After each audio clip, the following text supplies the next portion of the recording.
구독, 좋아요.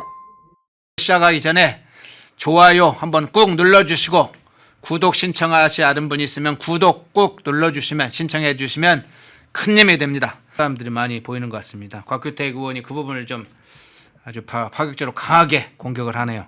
자, 2부 시작합니다. 강전의 변호사님 나오셨습니다. 어서 오십시오. 네, 안녕하세요. 예. 저 김현지 나올 때마다 왜 이렇게 김현지 관련해서는 저런 식으로 반응할지 여러 가지. 저렇게 꽁꽁 싸매고 있는지 네. 뭐 우리 오늘 주제는 아니지만 지난번에도 어쨌든 국회에 출석하라고 했을 때 박지원 민주당 의원이 네. 김현지 실장이랑 뭐 개인적으로 아는 사이인데 물어보니까 뭐 본인 나가갖고는 이야기할 어떤 의혹이 좀 막 강하게 샘솟고 있더라 뭐 이런 이야기도 라디오에서 하는 걸 제가 직접 들었었거든요. 네. 근데 결국에는 뭘 그렇게 숨길 게 많은지 꽁꽁 싸매고 있고 이번에도 국정조사 과정에서 김현지 실장 나오라고 하는 게 변호인 교체에 관여를 했다 이 이야기들이 나오고 그리고 전체적으로 이재명 대통령의 그런 사법 리스크들을 김현지 실장이 관리했다. 뭐 설주한 변호사도 뭐 이런 이야기들을 하지 않았습니까? 그러니까 결국에는 변호인들이 변경이 되고 그리고 그 과정에서 이화영 씨의 진술이 변경이 되고 이런 것들 때문에 김현지 실장에 대해서도 분명히 조사가 이루어져야 된다고 생각하는데 참 꽁꽁 싸매고 있는 게 오히려 나중에는 역효과가 나지 않을까 싶습니다. 예, 김현지 그렇게 꽁꽁 싸매면 김현지가 옴짝달싹할 수 있겠어요? 김현지 좀 풀어주세요. 민주당 의원들 이재명도 그렇고 풀어서 그러니까 밖으로 좀 나가고 나오게. 싶은 마음이 있었다고 그때 했는데 그러니까요. 풀어서 좀 나가게 하면 될 것 얘기 좀 같은데. 하지. 네, 저렇게 하는 거는 전혀 도움이 되지 않는데 어쨌든 민주당 입장에서는 김현지 실장을 이번에도 숨기려고 하는 것 같습니다. 예. 김현지 지금은 이제 권력이 있을 때니까 김현지가 유지가 되겠지만 김현지가 저 자리를 계속 유지하겠습니까? 나중에 한번 상황 좀 더 지켜보죠. 자, 오늘 주요 주제로 넘어가 보겠습니다. 김병기 문제로 지금은 이제 무소속이 됐죠. 무소속. 김병기 의원 조사를 받았는데 5시간 정도 조사를 받고 귀가를 했다. 그런 소식이 전해졌네요. 그러니까요. 이게 진짜 좀 놀라운 일인데 어제 오후 2시부터 한 6시 반까지 네. 조사를 받았어요. 그러니까 4시간 반인데 실질적으로 뭐 우리 시청자분들 중에서 조사 받으신 분이 있을지 모르겠습니다만 이 4시간 반이 경찰서에 들어가 있었다고 하면은 그 내내 조사받는 것도 아니에요. 그렇죠. 처음에는 뭐 이거저거 확인하는 부분들이 있고 그리고 마지막에는 또 조서 열람하고 그걸 확인하는데 시간이 아마 1시간 이상 걸렸을 겁니다.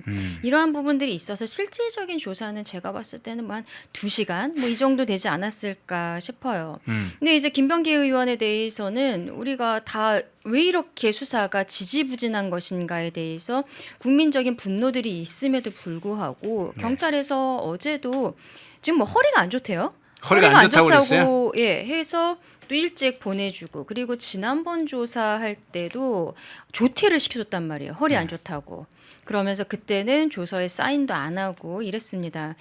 그래서 김병기 의원이 여러 가지 혐의점들이 있잖아요. 특히 보좌진들과의 뭐 이런 여러 가지 증거들이 나오면서 본인 와이프가 동작구의회 뭐 법인카드를 썼다. 이 의혹은 예전에도 있었어요. 근데 이 의혹이 불거지니까 이것을 수사 단계에서 덮기 위해서 이게 조작한 것이 아니냐. 이런 더 큰 의혹들. 결국 그게 동작경찰서와도 연결되는 부분들이 있어서 경찰에서 이렇게 좀 지지부진한 것이 아닌가라는 생각이 드는 부분이 있고 그리고 뭐 차남은 뭐 취업하는 거 그리고 뭐 대학 과정에 있어서 또 동작구 의회 그 의원들, 시의원 뭐 이런 사람들 구의원들로부터 어떤 공천 헌금 같은 거를 받았다라는 의혹이라든지 13가지 의혹이 있는데 이번에 어제 조사받은 게 네 번째거든요. 근데 예. 실질적으로는 제대로 조사가 이루어지고 있는지 굉장히 의문이고 내일 다시 또 조사한다고 해요. 내일 조사하면서 내일은 차남도 부른다고 합니다. 근데 진직에 영장을 쳤었어야 되는 것이 아닌가 싶습니다. 뭐 지금 구속돼서 재판받고 있는 권성동 의원이라든지 저희 국민의힘 의원들에 대해서는 그렇게 한 번 정도 수사하고 득달같이 영장 치고 이런 모습들을 보였는데 김병기 의원에 대해서 그렇게 하지 않는다는 것은 역시 대통령이 이제 최측근으로서 지금은 탈당했지만 원내대표까지 했었던 거잖아요. 그리고 과거에 뭐 국정원 출신이라든지 이런 것들 또 김병기 의원이 그때 강선 의원과의 그 녹취가 나와서 네. 본인이 이제 극한 상황이 되면 어떤 녹취가 또 터질지 모른다. 이런 이야기들도 한창 있지 않았습니까? 참 여러 가지로 김병기 의원에 대해서는 이렇게 수사가 지지부진한데 이번 지방선거를 앞두고 저는 오히려 민주당 측에서 빠르게 수사를 촉구해야 되는 게 아닌가 싶어요. 이런 형태로 나가면 탈당했다고 해도 누구나 다 민주당 출신이라는 거 알고 있어서 민주당에 대한 견제 심리 이런 것들이 국민들이 더 올라갈 수밖에 없지 않나? 전 그렇게 생각을 하거든요. 예. 전 지금 영장 치지 않는 거 너무 의아하다. 다시 한번 말씀드립니다. 근데 김병기 의원이 4시간 반 정도 조사를 받고 지금 말씀하신 대로 앞에 이제 가서 신원 확인하고 뭐 하고 이제 시간 빼고 뒤에 가서 진술한 거 다시 확인하고 좀 끌면 실제로는 한 2시간 정도. 그러니까요. 2시간 정도면 사건 하나하나 조사를 한두 개 정도 조사를 합니까? 거의 그 정도도 못할 거예요. 그리고 그래요? 제가 말씀드린 게 지난번 조사할 때 마지막에 조서에 사인 안 하고 갔다라고 하잖아요. 예, 예. 그러면 사실상 어제는 4시간 반 동안 지난번에 조사했었던 내용을 다시 한번 확인하는 것만 했을 수도 있겠다라는 생각이 들어요. 지금 경찰에서도 구체적인 이야기는 하지 않고 김병기 의원도 뭐 들어가고 나가고 하면서 무혐의 입증하겠다 정도만 얘기하지 구체적인 얘기들은 안 하고 있거든요.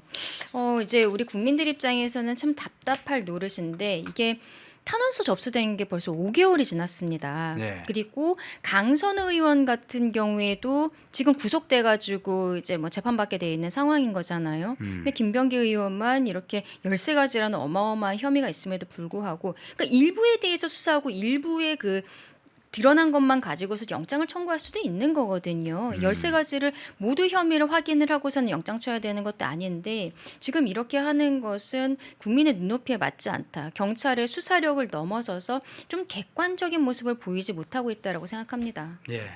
풍비님 멤버십을 업그레이드했네요. 고맙습니다. 자, 그런데 지금까지 이 김병기가 출석하면서 네. 공개적으로든 아니면 경찰 조사 과정에서 일부 나왔던 것이든 지금까지 혐의 관련해서 13개 혐의로 중에 이 부분은 좀 인정한다 이런 게 한 건이라도 있습니까? 좀 없죠. 하나도 그렇죠. 인정하네요. 본인 제가 좀 아까 말씀드렸지만 어제도 본인 이제 조사받으러 들어가면서 무혐의 입증하겠다라고 이야기를 하고 있어요. 전체적으로 모두 부인을 하고 있기 때문에 그래서 제가 왜 영장 안 치냐고 그 말씀을 드리는 겁니다.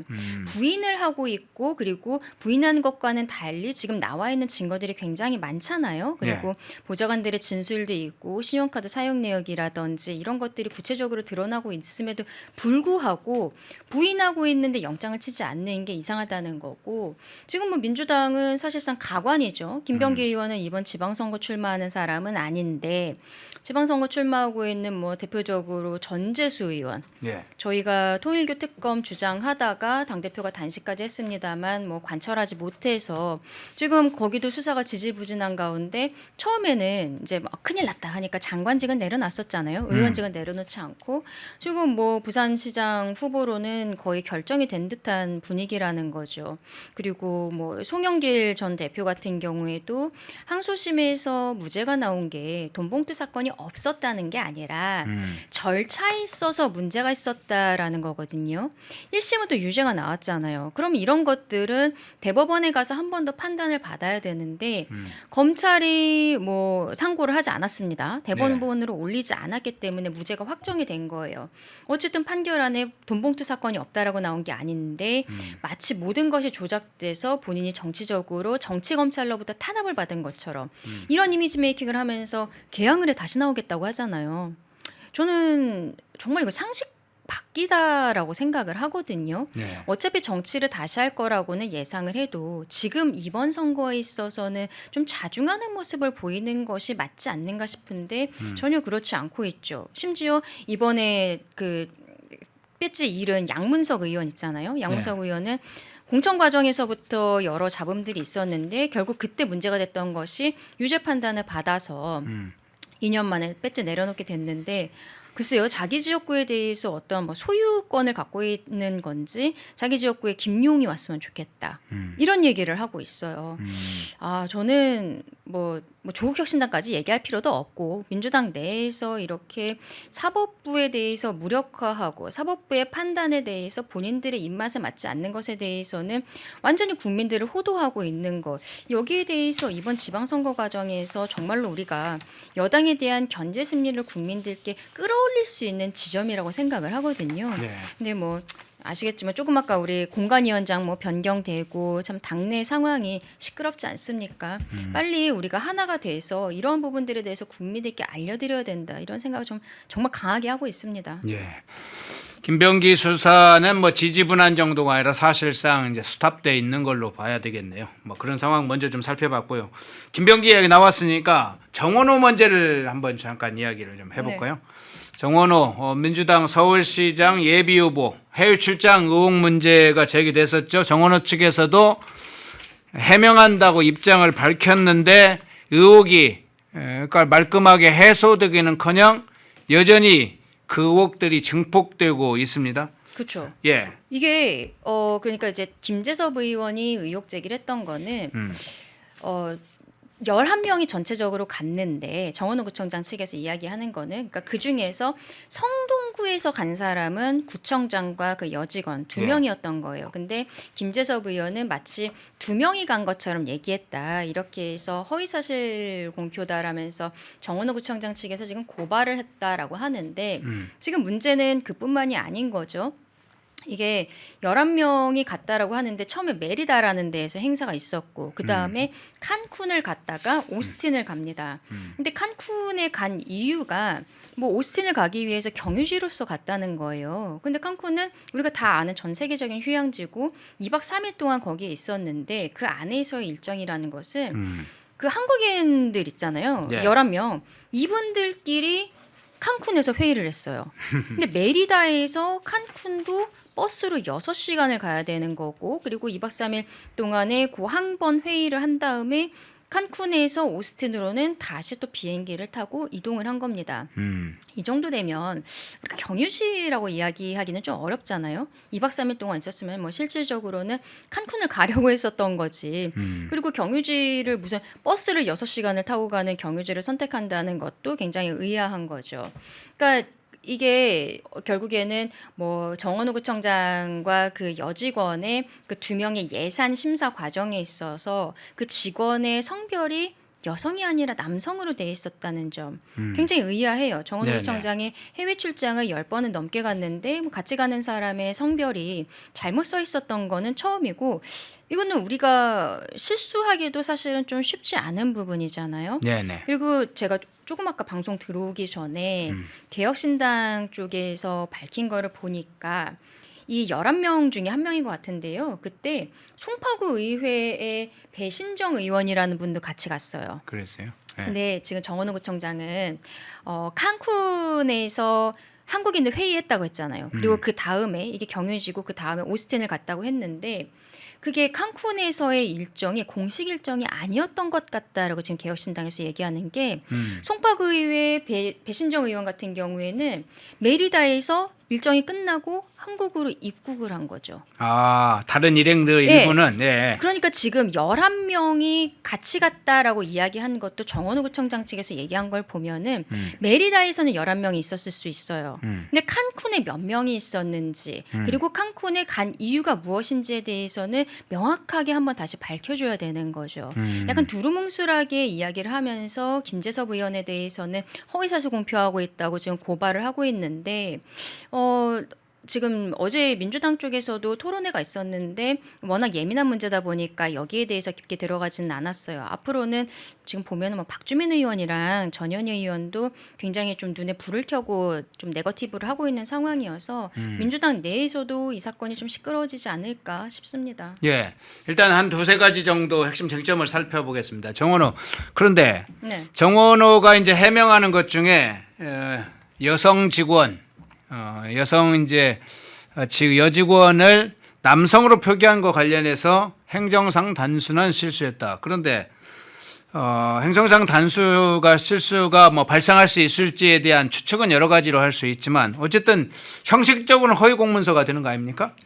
그렇죠. 이게 실수 이게 만든 기한한 예. 공무원의 한번 증언을 들어봐야 될 것 같고 그리고 이 여성분이 또 문제가 되는 게 청년 담당이었단 말이에요. 예, 예. 업무가 구청에서 청년 담당을 하는 사람이 무슨 참여민주주의 이런 거에 있어서의 행사에 가는 게 맞는 것인가?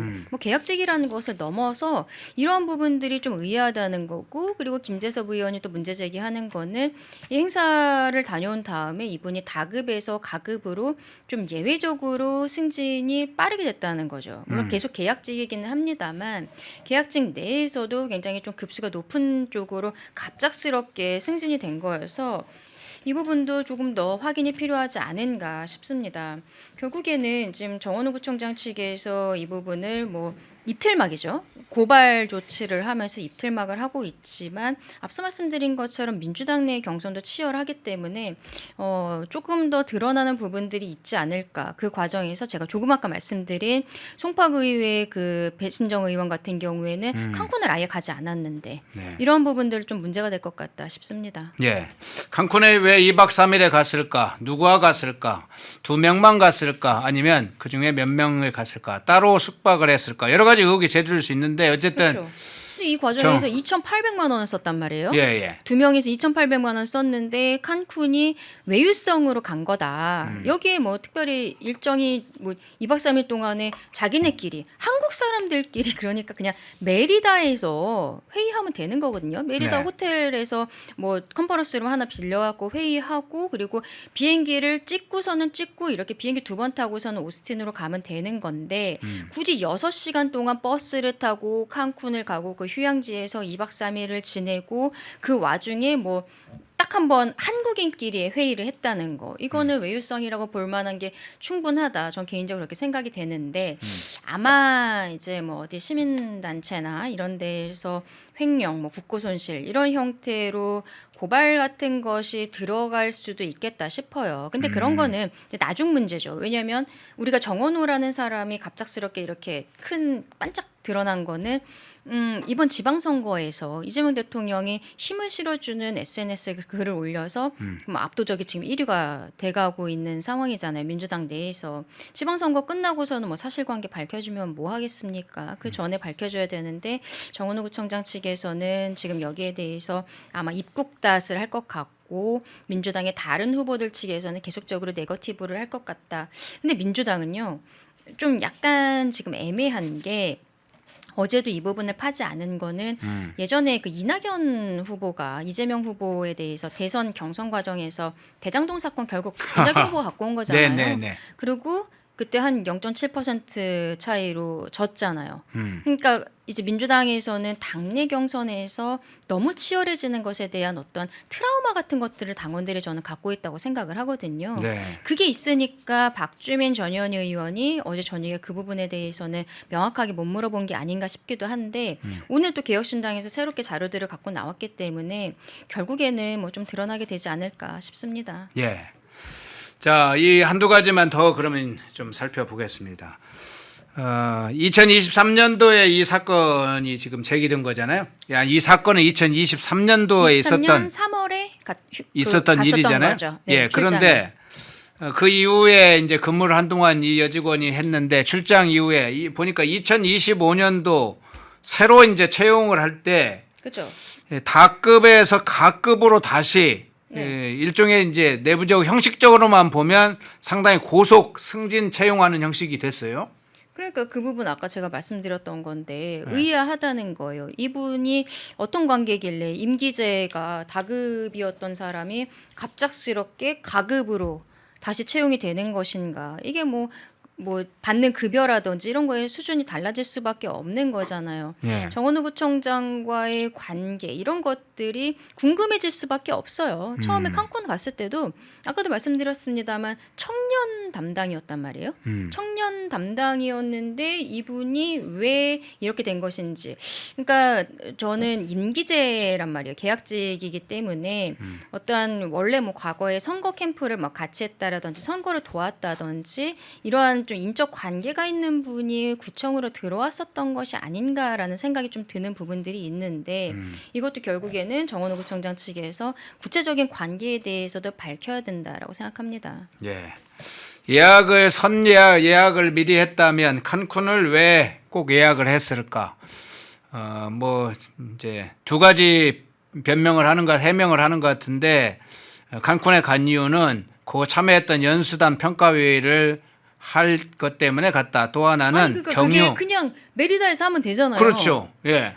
이해할 경유지로서 수가 뭐 직항이 있네 없네 하는데 사실은 직항이 있네 없네도 2박 3일 동안 칸쿤에 갈 이유가 미리 예약을 했다면 그게 미리 표를 예상을 하고 어느 정도 딱 맞춰서 했을 텐데 2박 3일을 필요했을까? 그것도 아니, 생각이 저 들어요. 경유지라는 것도 이상한 게 만약에 메리다에서 칸쿤을 가는 비행기가 있고 그리고 이제 칸쿤에서 오스틴은 비행기가 있었어요. 예, 예. 만약에 그랬으면 모르겠는데 메리다에서 칸쿤도 비행기가 아니라 버스를 6시간을 타고 간 거예요. 예. 이거는 목적지로서 간 거지 경유지를 누가 버스를 6시간을 타고 갑니까? 굉장히 좀 의문점들이 있는 거고 너무나 세계적인 휴양지인데다가 여기에서 뭐 그렇다고 칸쿤에 있는 어떤 뭐 정치인들을 만난 것도 아니잖아요. 그 동네의 민주주의라든지 이런 것들을 보러 간 것도 아니고 같이 갔던 한국인들끼리 거기에서 회의 한 번 했다라는 거는 완전 외유성이라고 의심이 들 수밖에 없지 않나 싶습니다. 예. 유일성. 그러니까 어디까지 외유를 했을까? 이 부분이 이제 그래서 의혹이 제기된 거죠. 자, 그 장면 살펴봤고요. 이제 추가적인 아마 증거 자료 또 성동구에 있는 이제 추가적인 자료, 일정, 예약 티켓, 뭐 참여자들 뭐 이런 거 추가 취재가 되면 좀 상세한 내용이 더 나올 수 있겠네요. 한번 그 상황 살펴보겠습니다. 자, 이번에는 이재명식의 경제 계엄령을 선포하는 건가요? 그 장면을 한번 넘어가 보겠습니다.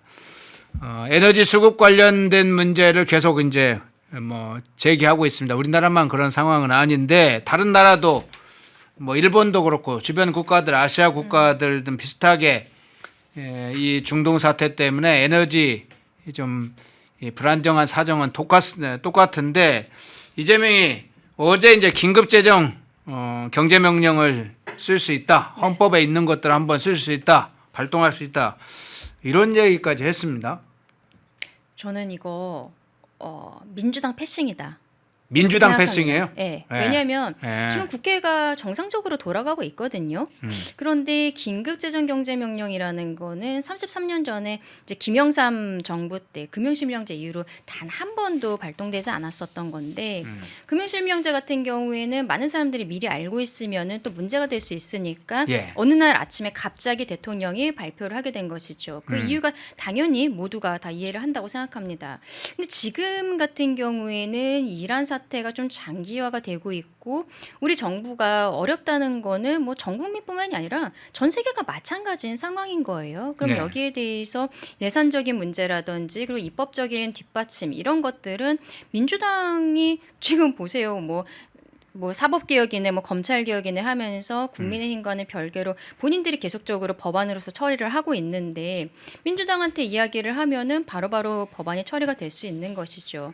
근데 이제 긴급 재정경제명령 같은 경우에는 어떠한 그 내후외환, 천재지변, 중대한 재정 경제상의 위기가 있을 때 국회 절차를 기다릴 만한 여유가 없을 때 대통령이 하는 겁니다. 그러니까 지금은 국회가 정상적이기 때문에 국회에서 처리를 하면 되는 것인데 왜 여기에서 긴급재정경제명령이라는 이야기를 하는 것인가. 오히려 대통령이 어제 저희 이야기를 하니까 우리 국민들한테 정부에서 이야기하지 않고 있는 어떤 좀 중대하게 힘든 상황들이 있는 게 아닌가.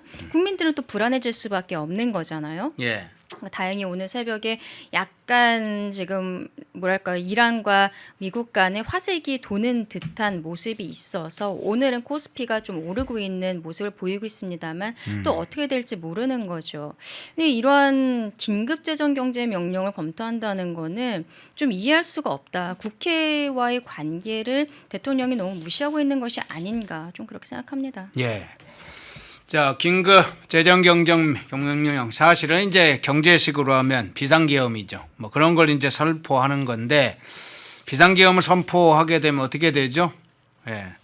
국가 상태가 중요한 의사결정을 다 건너뛴다는 것이죠. 그만큼 중대한 상황이 지금 왔다는 것인데 이재명이 국가적인 상황을 경제 지금 계엄령으로 몰고 가고 있는 상황을 좀 살펴봤는데 동시에 민생지원금 문제도 추경을 통해서 지금 진행을 하고 있습니다. 26조 2천억 원 규모의 전쟁 추경, 일명 전쟁 추경을 편성을 했고 그중에 4억 8천억 정도가 이 고육과 민생지원금으로 지금 배정이 됐는데 그거 한번 띄워주시겠어요? 예, 대상별로 민생지원금을 규모를 보면 저렇게 이제 소득이나 차상위 뭐 구분을 좀 여러 가지로 했습니다. 그리고 지역에 따라서 좀 차등화도 하고 그랬는데 저 민생지원금 어떤 차원에서 보세요?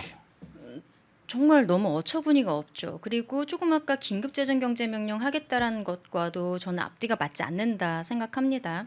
왜냐하면은 긴급재정경제명령 한다는 거는 우리 경제가 지금 위기에 있다라고 대통령이 인정하고 있는 거거든요. 그런데 이 민생지원금은 이번에 뭐 반도체 같은 것들이 호황이어서 초과 세수가 있었기 때문에 네. 그 돈을 가지고서 하는 거다라고 얘기를 하고 있습니다. 경제가 어려우면은 우리가 국가재정법에 있어서도 초과 세수가 있을 때는 일단은 채무를 갚아야 되는 게 우선순위다라고 되어 있어요. 그리고 그거는 우리의 상식인 거고 본인 스스로가 위기라고 하면서 긴급재정경제명령을 이야기하면서 지금 있는 돈은 빨리 써버리겠다고 이야기하는 것. 이게 맞는 것인가? 또 이게 민생지원금이라는 게 지난번에도 뭐 소비 쿠폰 2차례로 나눠주지 않았습니까? 얼마 네. 되지도 않았는데 그때도 지방선거 앞두고 다시 이런 식으로 선심성, 현금성 살포하는 거 아니냐 이런 이야기가 나왔었죠. 근데 대통령이 기자회견 과정에서 명확하게 답변하지 않았어요. 오히려 앞으로 소비 쿠폰 같은 것이 나가지 않도록 하는 게 국가의 책무다 이런 형태로 얘기를 했거든요. 근데 지금 상황에서 결국에는 이제 한 4월 정도에 나눠줄 거라고 예상이 되고 있는데 이런 형태로 지방선거 직전에 또 돈을 준다는 거죠. 저희 국민의힘에서도 추경하는 것에 대해서 반대했던 게 아닙니다. 지금 경제적으로 어려운 것은 사실이니까요. 근데 현금성 살포를 할 것이 아니라 유류비에 대해서 인하를 한다든지 면제를 한다라든지 그리고 뭐 운수업에 종사하시는 분들 기름값 때문에 뭐 지금 돈이 남을 수가 없는 거잖아요. 그러면 에너지 관련해서 바우처를 나눠준다든지 이런 형태로 지원을 해야 된다고 했는데 대통령은 처음부터 이것은 직접적으로 현금성으로 줘야 된다는 거를 계속적으로 강조를 한 거죠. 그리고 실제로 이거를 진행을 하게 된 겁니다. 글쎄요. 앞으로도 지금 경제가 당장 좋아지기는 어려울 것 같은데 뭐 만약에 전쟁이 끝난다고 해도요.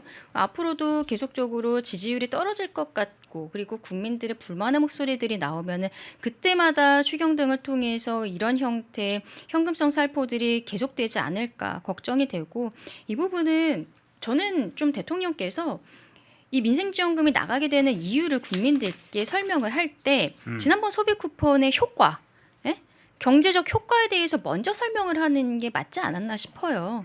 그리고 그때 이 정도의 효과가 있었으니까 지금 이 정도를 나눠주면은 또 어느 정도 효과가 있을 것입니다. 구체적인 수치를 가지고 국민들을 설득을 해야 되는데 지난번 소비 쿠폰에 대한 효과를 얘기 안 하잖아요. 네. 본인들이 분명히 데이터를 가지고 있을 건데 크게 가시적인 효과가 없었던 것이 아닌가. 저는 개인적으로 그렇게 생각을 하거든요. 있으면 당연히 이야기를 하지 않겠습니까?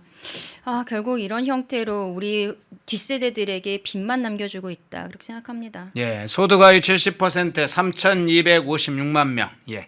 앞서 제가 이야기 중에 조금 금액을 잘못 이야기를 했나 보네요. 이제 마침 지적을 해주신 것 같습니다. 4조 8천억인데 4억 8천 뭐 이렇게 얘기를 했나 보죠. 정확히 다시 얘기했습니다. 고육과 민생지원금은 전체 추경 중에 4조 8천억이라는 사실 조금 제가 잘못된 얘기했으면 그거 수정하겠습니다. 그런데 마지막으로 이 질문 드리겠습니다. 앞서 그걸 다시 한번 띄워주겠어요. 3,256만 명에 10만 원부터 지금 수도권은 10만 원, 비수도권 15만 원. 수도권 사는 사람들은 항상 비수도권한테 좀 계속 무슨 빚지고 사는 사람들인 것 같아요. 수도권은 좀 덜 받아라 이제 적게 주는 거 보니까 또 인구 감소 지역은 그에 따라서 양구 뭐 이런 데들. 20만 차등화 있는데 사실 이제 저 문제 저것도 설정하는 것도 문제지만 지금 요즘 이제 경제학자들이 지적하는 것 중에 하나가 그래 3,200, 3,600, 뭐 300만 명 정도한테 10만 원, 15만 원 뿌리게 되면 지금 환율 문제, 물가 문제가 굉장히 가장 우리 경제에 민감한 문제로 작동하고 있는데 돈을 추경이라는 이름을 저렇게 뿌려대면 10만 원 받고 사실은 물가가 환율이 되고 인플레이션이에요. 올라오면 네. 어떻게 합니까? 구독, 좋아요. 예, 1부 시작하겠습니다. 원영섭 변호사님 나오셨습니다. 어서 오십시오. 예, 안녕하세요. 원영석 변호사입니다. 예. 오늘 종전 선언은 없었다. 종전은 없었다. 대국민 연설, 트럼프 대통령의 대국민 연설을 중심으로 해서 그 안에 담겨 있는 상황과 이란이 지금 어떤 상황으로 변화하고 있는지 그 상황을 집중적으로 먼저 분석을 해보겠습니다. 자, 이렇게 좀 질문을 드리죠. 트럼프 대통령이 연설을 통해서 이란을 상당히 이제 무력화시켰다 이렇게 밝히면서도 향후에 2, 3주 동안 극도로 강력한 타격을 가하겠다. 석기 시대로 되돌려놓겠다. 이렇게 발표를 했어요. 어떤 차원에서 해석을 하십니까? 아마 그 협상이 상당 부분 진행되고 있다고 보여집니다. 저는. 네. 예, 무슨 말이냐면 지금 군사 작전을 하기 위한 어떤 액션은 굳이 준비할 필요가 없어요. 네. 이미 군사적인 타격 목표물은 다 제거를 했고 네. 심지어 뭐 경찰서까지 이렇게 폭격한 것도 벌써 1, 2주 전이고 추가적으로 군사적인 어떤 타겟이 있어가지고 그걸 제거할 필요는 없습니다. 그러니까 이거는 지금 현재 이야기하는 그 공습이나 이런 거는 그 산업 시설, 예를 들어 뭐 정유 시설 또는 이제 발전소 또는 담수화 시설 그런 기초가 되는 인프라를 공격하겠다라고 하는 그런 음포로 해석이 되고요. 그거는 이제 그 이슬람 혁명 수비대가 가지고 있는 기본적인 그런 돈의 원천 그거를 이제 끊어놓겠다라는 뜻이거든요. 그래서 그런 차원으로 저는 보여지고 이거는 이제 협상에 있어가지고 어르는 거죠. 달래기도 하고 어르기도 하고 해야 되는데 그런 어르는 전법을 지금 쓰고 있다라고 보여지고 그리고 우리가 이거를 한번 생각을 해봐야 되는데 그 전쟁 권한법이라는 게 있습니다. 예. 예, 미국은 전쟁 권한법이 뭐냐면 이제 뭐 베트남 전쟁에서 하도 이제 뭐 미국이 고생을 하고 그러니까 그거 베트남 전쟁처럼 이렇게 뭐 다시 재발하지 말고 의회가 좀 이 전쟁에서 개입을 하고 컨트롤을 해야 된다라는 차원으로 이제 전쟁 권한법이 들어왔거든요. 1973년에. 네. 원래 미국 헌법상 그 선전포고를 할 수 있는 기관은 의회입니다. 대통령이 아니에요. 대통령은 이제 군 통수권은 맞는데 전쟁 선포 그러니까 개정 그 자체는 의회가 하게 돼 있어요. 그러니까 여기에서 이제 일종의 뭐 모순 아닌 그런 모순이 생기는 거거든요. 그래서 전쟁 권한법은 의회가 관여하지 않는 그런 그 전쟁 수행을 60일로 제한을 해놨어요. 지금 우리가 2월 28일에 개전하지 않았습니까? 네. 그러면 4월 말에 네. 그 60일이 도래를 하는 거예요. 네. 물론 1차적으로 연장을 할 수가 있습니다. 결정에 있어서 3개월 정도까지 할 수는 있죠. 예, 네. 30일 연장할 수 있는데 그거는 이제 철수의 안전을 진행하기 위해서 그러면 30일까지는 연장을 할 수 있고 그러면 지금 이 이란 전쟁은 그 4월 말까지는 1차 지금 어떤 데드라인 설정이 들어가 있는 거예요. 그러면 지금 4월 초지 않습니까? 4월 초에서 어떤 뭐 협상의 구체적인 엑셀을 밟아 나가야 되는 그런 이제 트럼프 대통령의 입장이 있다. 물론 이제 전쟁 권한법이 무조건 다 적용되진 않습니다. 이거를 이제 적대 행위가 아닌 전쟁 권한법상 무슨 자체 방어 행위다 또는 이제 그 뭐 안전 보장 행위다 이렇게 용어를 바꿔가면서 계속 그 전쟁을 수행한 전례가 있어요. 뭐 그 레이건 대통령도 이제 레바논 그 다국적군 참전할 때도 그랬고 클린턴 대통령도 코소보 할 때도 그랬고 그리고 버락 오바마도 그러니까 리비아 관련해서 비행 금지 구역 설정하면서도 계속 전쟁을 수행해 갔습니다. 그래서 이거를 해석으로 계속 바꿔 나가는 그런 이제 그 전쟁 수행 행위가 있긴 있는데 어쨌든 이제 60일이 한번 끊어주는 그런 단락이 되고 60일이 넘어가기 시작하면 이제 법적 공방 또는 이제 뭐 미국 내외의 여론 이런 부분에서 이제 움직임이 발생을 하는 거죠. 그래서 오히려 이거는 거꾸로 그 미국이 이란에게 던지는 레버리지가 또 되는 거죠. 너희들이 이 안에 협상을 안 하면 뭐 산업시설이고 뭐고 다 파괴하겠다. 석기 시대로 돌리겠다. 영구불능으로 지금 어떤 산업재건의 그런 가능성을 초토화시키겠다. 이런 이제 그 일종의 위협을 가함으로써 한편으로는 그 협상 채널 창구에 있는 그 사람들이 조금 더 힘을 가지고 그 온건파로서 협상이 가능하게 강경파를 누를 수 있는 그런 어떤 툴로서 쓸 수 있게 하려고 하는 그런 차원으로 이번에 저는 그 트럼프 대통령이 연설을 했다고 생각을 합니다.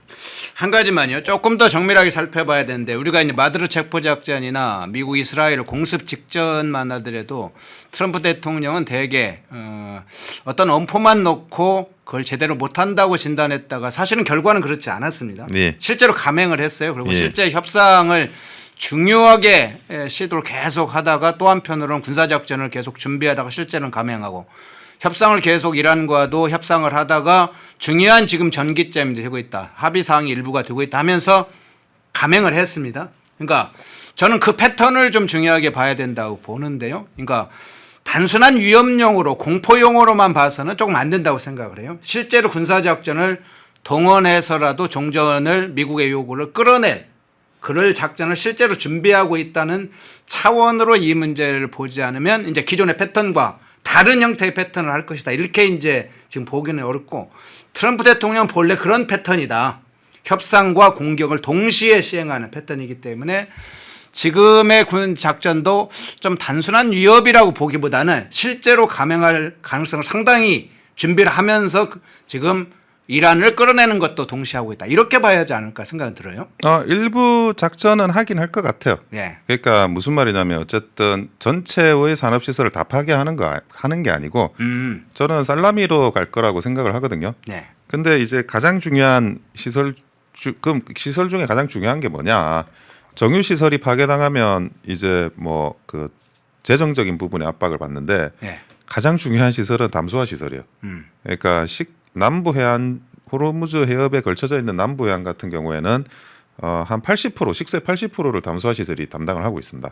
그래서 당연히 이거는 뭐 제가 말하는 그 위협이라는 거는 물리력을 동반한 위협, 하나씩 그 제거해 나가는 걸 보여주는 위협, 그런 위협을 전제로 하는 위협이지 아예 뭐 그런 폭격 자체를 안 한다. 뭐 그런 차원으로 말씀드린 건 아니고요. 당연히 실력 행사가 진행이 될 거고 뭐 꼭 미국이 아니더라도 이스라엘 차원에서도 지금 그런 실력 행사를 살라미로 충분히 진행할 수 있기 때문에 지금의 그런 그 전투 능력으로는 계속 그런 차원의 압박은 계속될 거라고 생각합니다. 예. 그러면 이 부분을 조금 더 구체적으로 한번 여쭤볼게요. 지금 미 항공모함 부시호가 지금 파견이 됐지 않습니까? 예, 그렇습니다. 지금 이제 3일째 이동을 하고 있습니다. 우리 시간으로 1일 날 이미 출항을 했으니까 3일째 지금 이동을 하고 있는데 이미 2개의 항모 정단이 배치돼 있어요. 포도호는 물론 이제 수리를 하고 있긴 합니다만 돼 있고 미 해군 해병 병력 82 공수 사단도 지금 배치를 다 해놓은 상태인데 여기에 이제 어제 저녁부터 아니죠. 그제 저녁부터 나오기 시작했군요.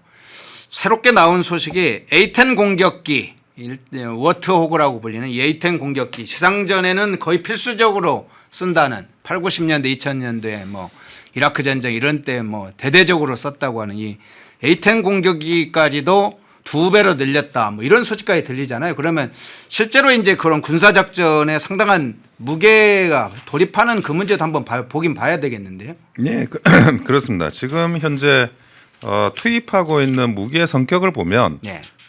미국이 어떤 전쟁을 준비하고 있는지 알 수가 있어요. 그러니까 현재 투입하고 있는 새로 신규로 뭐 투입하고 있는 게 아파치 헬기, 그리고 A-10 공격기, 그리고 이제 그 EA-37B 이 재밍하고 있는 그 이런 그 전자전기를 집중적으로 지금 투입을 하고 있습니다. 그러면 이 투입하는 그런 무기 체계를 보면 트럼프가 생각하고 있는 미군이 생각하고 있는 앞으로의 전쟁은 뭐냐? 그거는 사실은 드론전이에요. 드론전. 예.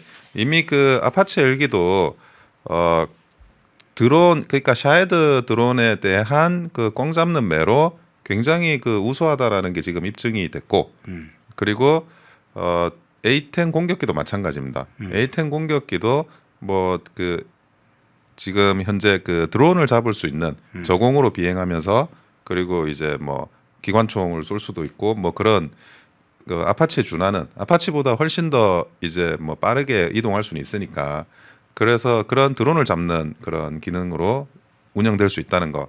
그리고 EA-37B가 중요한데요.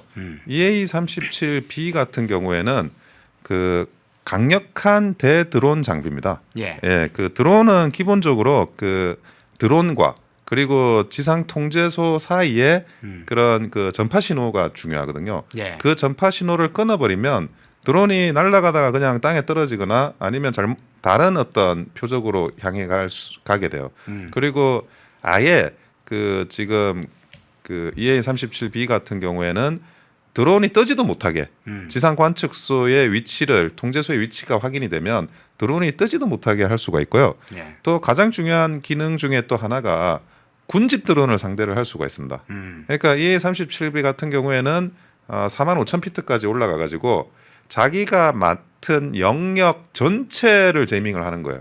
우리가 그 A10 공격기나 아니면 뭐 아파치나 드론을 보고 쏴서 맞춰야 되잖아요.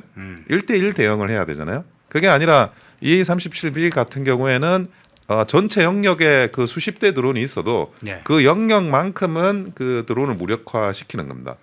그래서 샤헤드 드론 같은 경우에는 굉장히 가성비가 높은 그런 드론으로 알려져 있어요.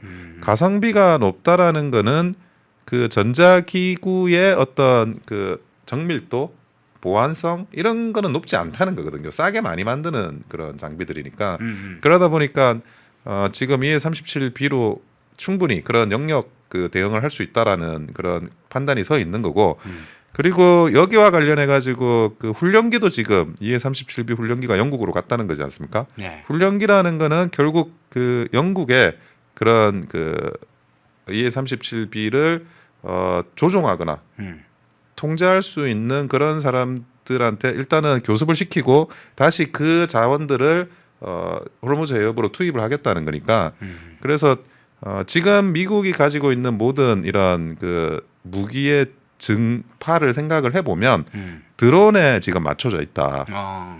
그러면 드론을 왜 이렇게 중요하게 생각하고 대드론 전략을 하는 거냐? 사실 그 트럼프 대통령이 가지고 있는 그런 발언들 뭐 어떤 거는 굉장히 중요한 발언도 있고 어떤 거는 약간 좀 왔다 갔다 하는 발언도 있어요. 잘 아시겠지만. 네. 근데 호르무즈 해협은 우리가 신경 안 쓴다. 그거는 그 호르무즈 해협의 경제적인 이익을 가지고 있는 각 나라들이 알아서 보호해라라고 지금 말은 그렇게 했잖아요. 네. 그런데 저번 시간에도 제가 말씀드렸지만 호르무즈 해협을 위협하는 가장 무서운 무기가 드론입니다. 지금 그 지대함 미사일이나 이런 발사대는 다 날아갔고 기뢰를 설치하게 되면 이란 배도 항해를 못 해요. 그러다 보니까 이란이 그 유조선이나 상선을 이제 공격할 수 있는 핵심적인 무기를 드론으로 설정을 하고 있는 건데 호르무즈 해협의 항행을 보장하기 위해서는 이 드론에 대한 대응을 해야 됩니다.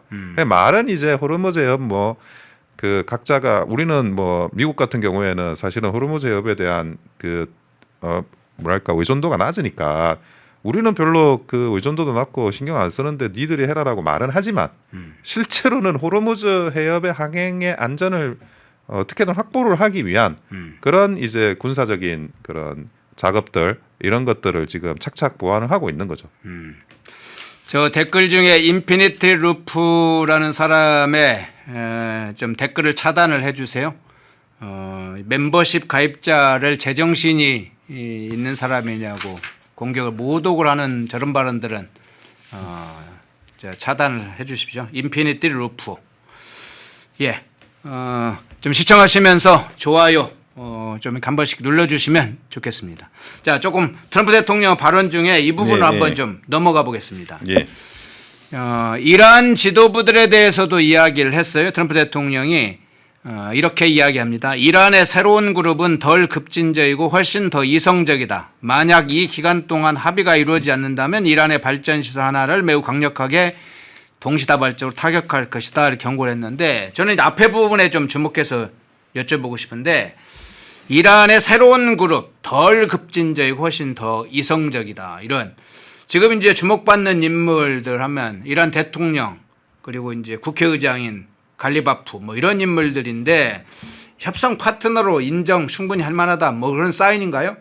제가 28일 날 2월 28일 날 개전을 하고 네. 3월 3일 화요일에 제가 와가지고 방송을 한 적이 있습니다. 방송하면서 페제슈키안 이란 대통령이 그런 그 다음에 실질적인 후계자가 될 수가 있고 그리고 협상 파트너가 될 수가 있다.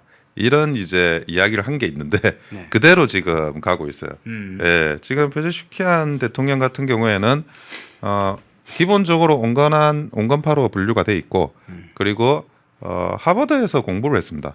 어쨌든 그 미국에서 공부를 한 사람이라서 미국과 관련한 그런 어떤 그 프로토콜이나 이런 것들이 일단 정립이 돼 있는 사람이에요. 네. 그러다 보니까 이 페제슈키안 같은 경우에는 끝까지 그 공습을 안 당하고 살아 있어요 지금.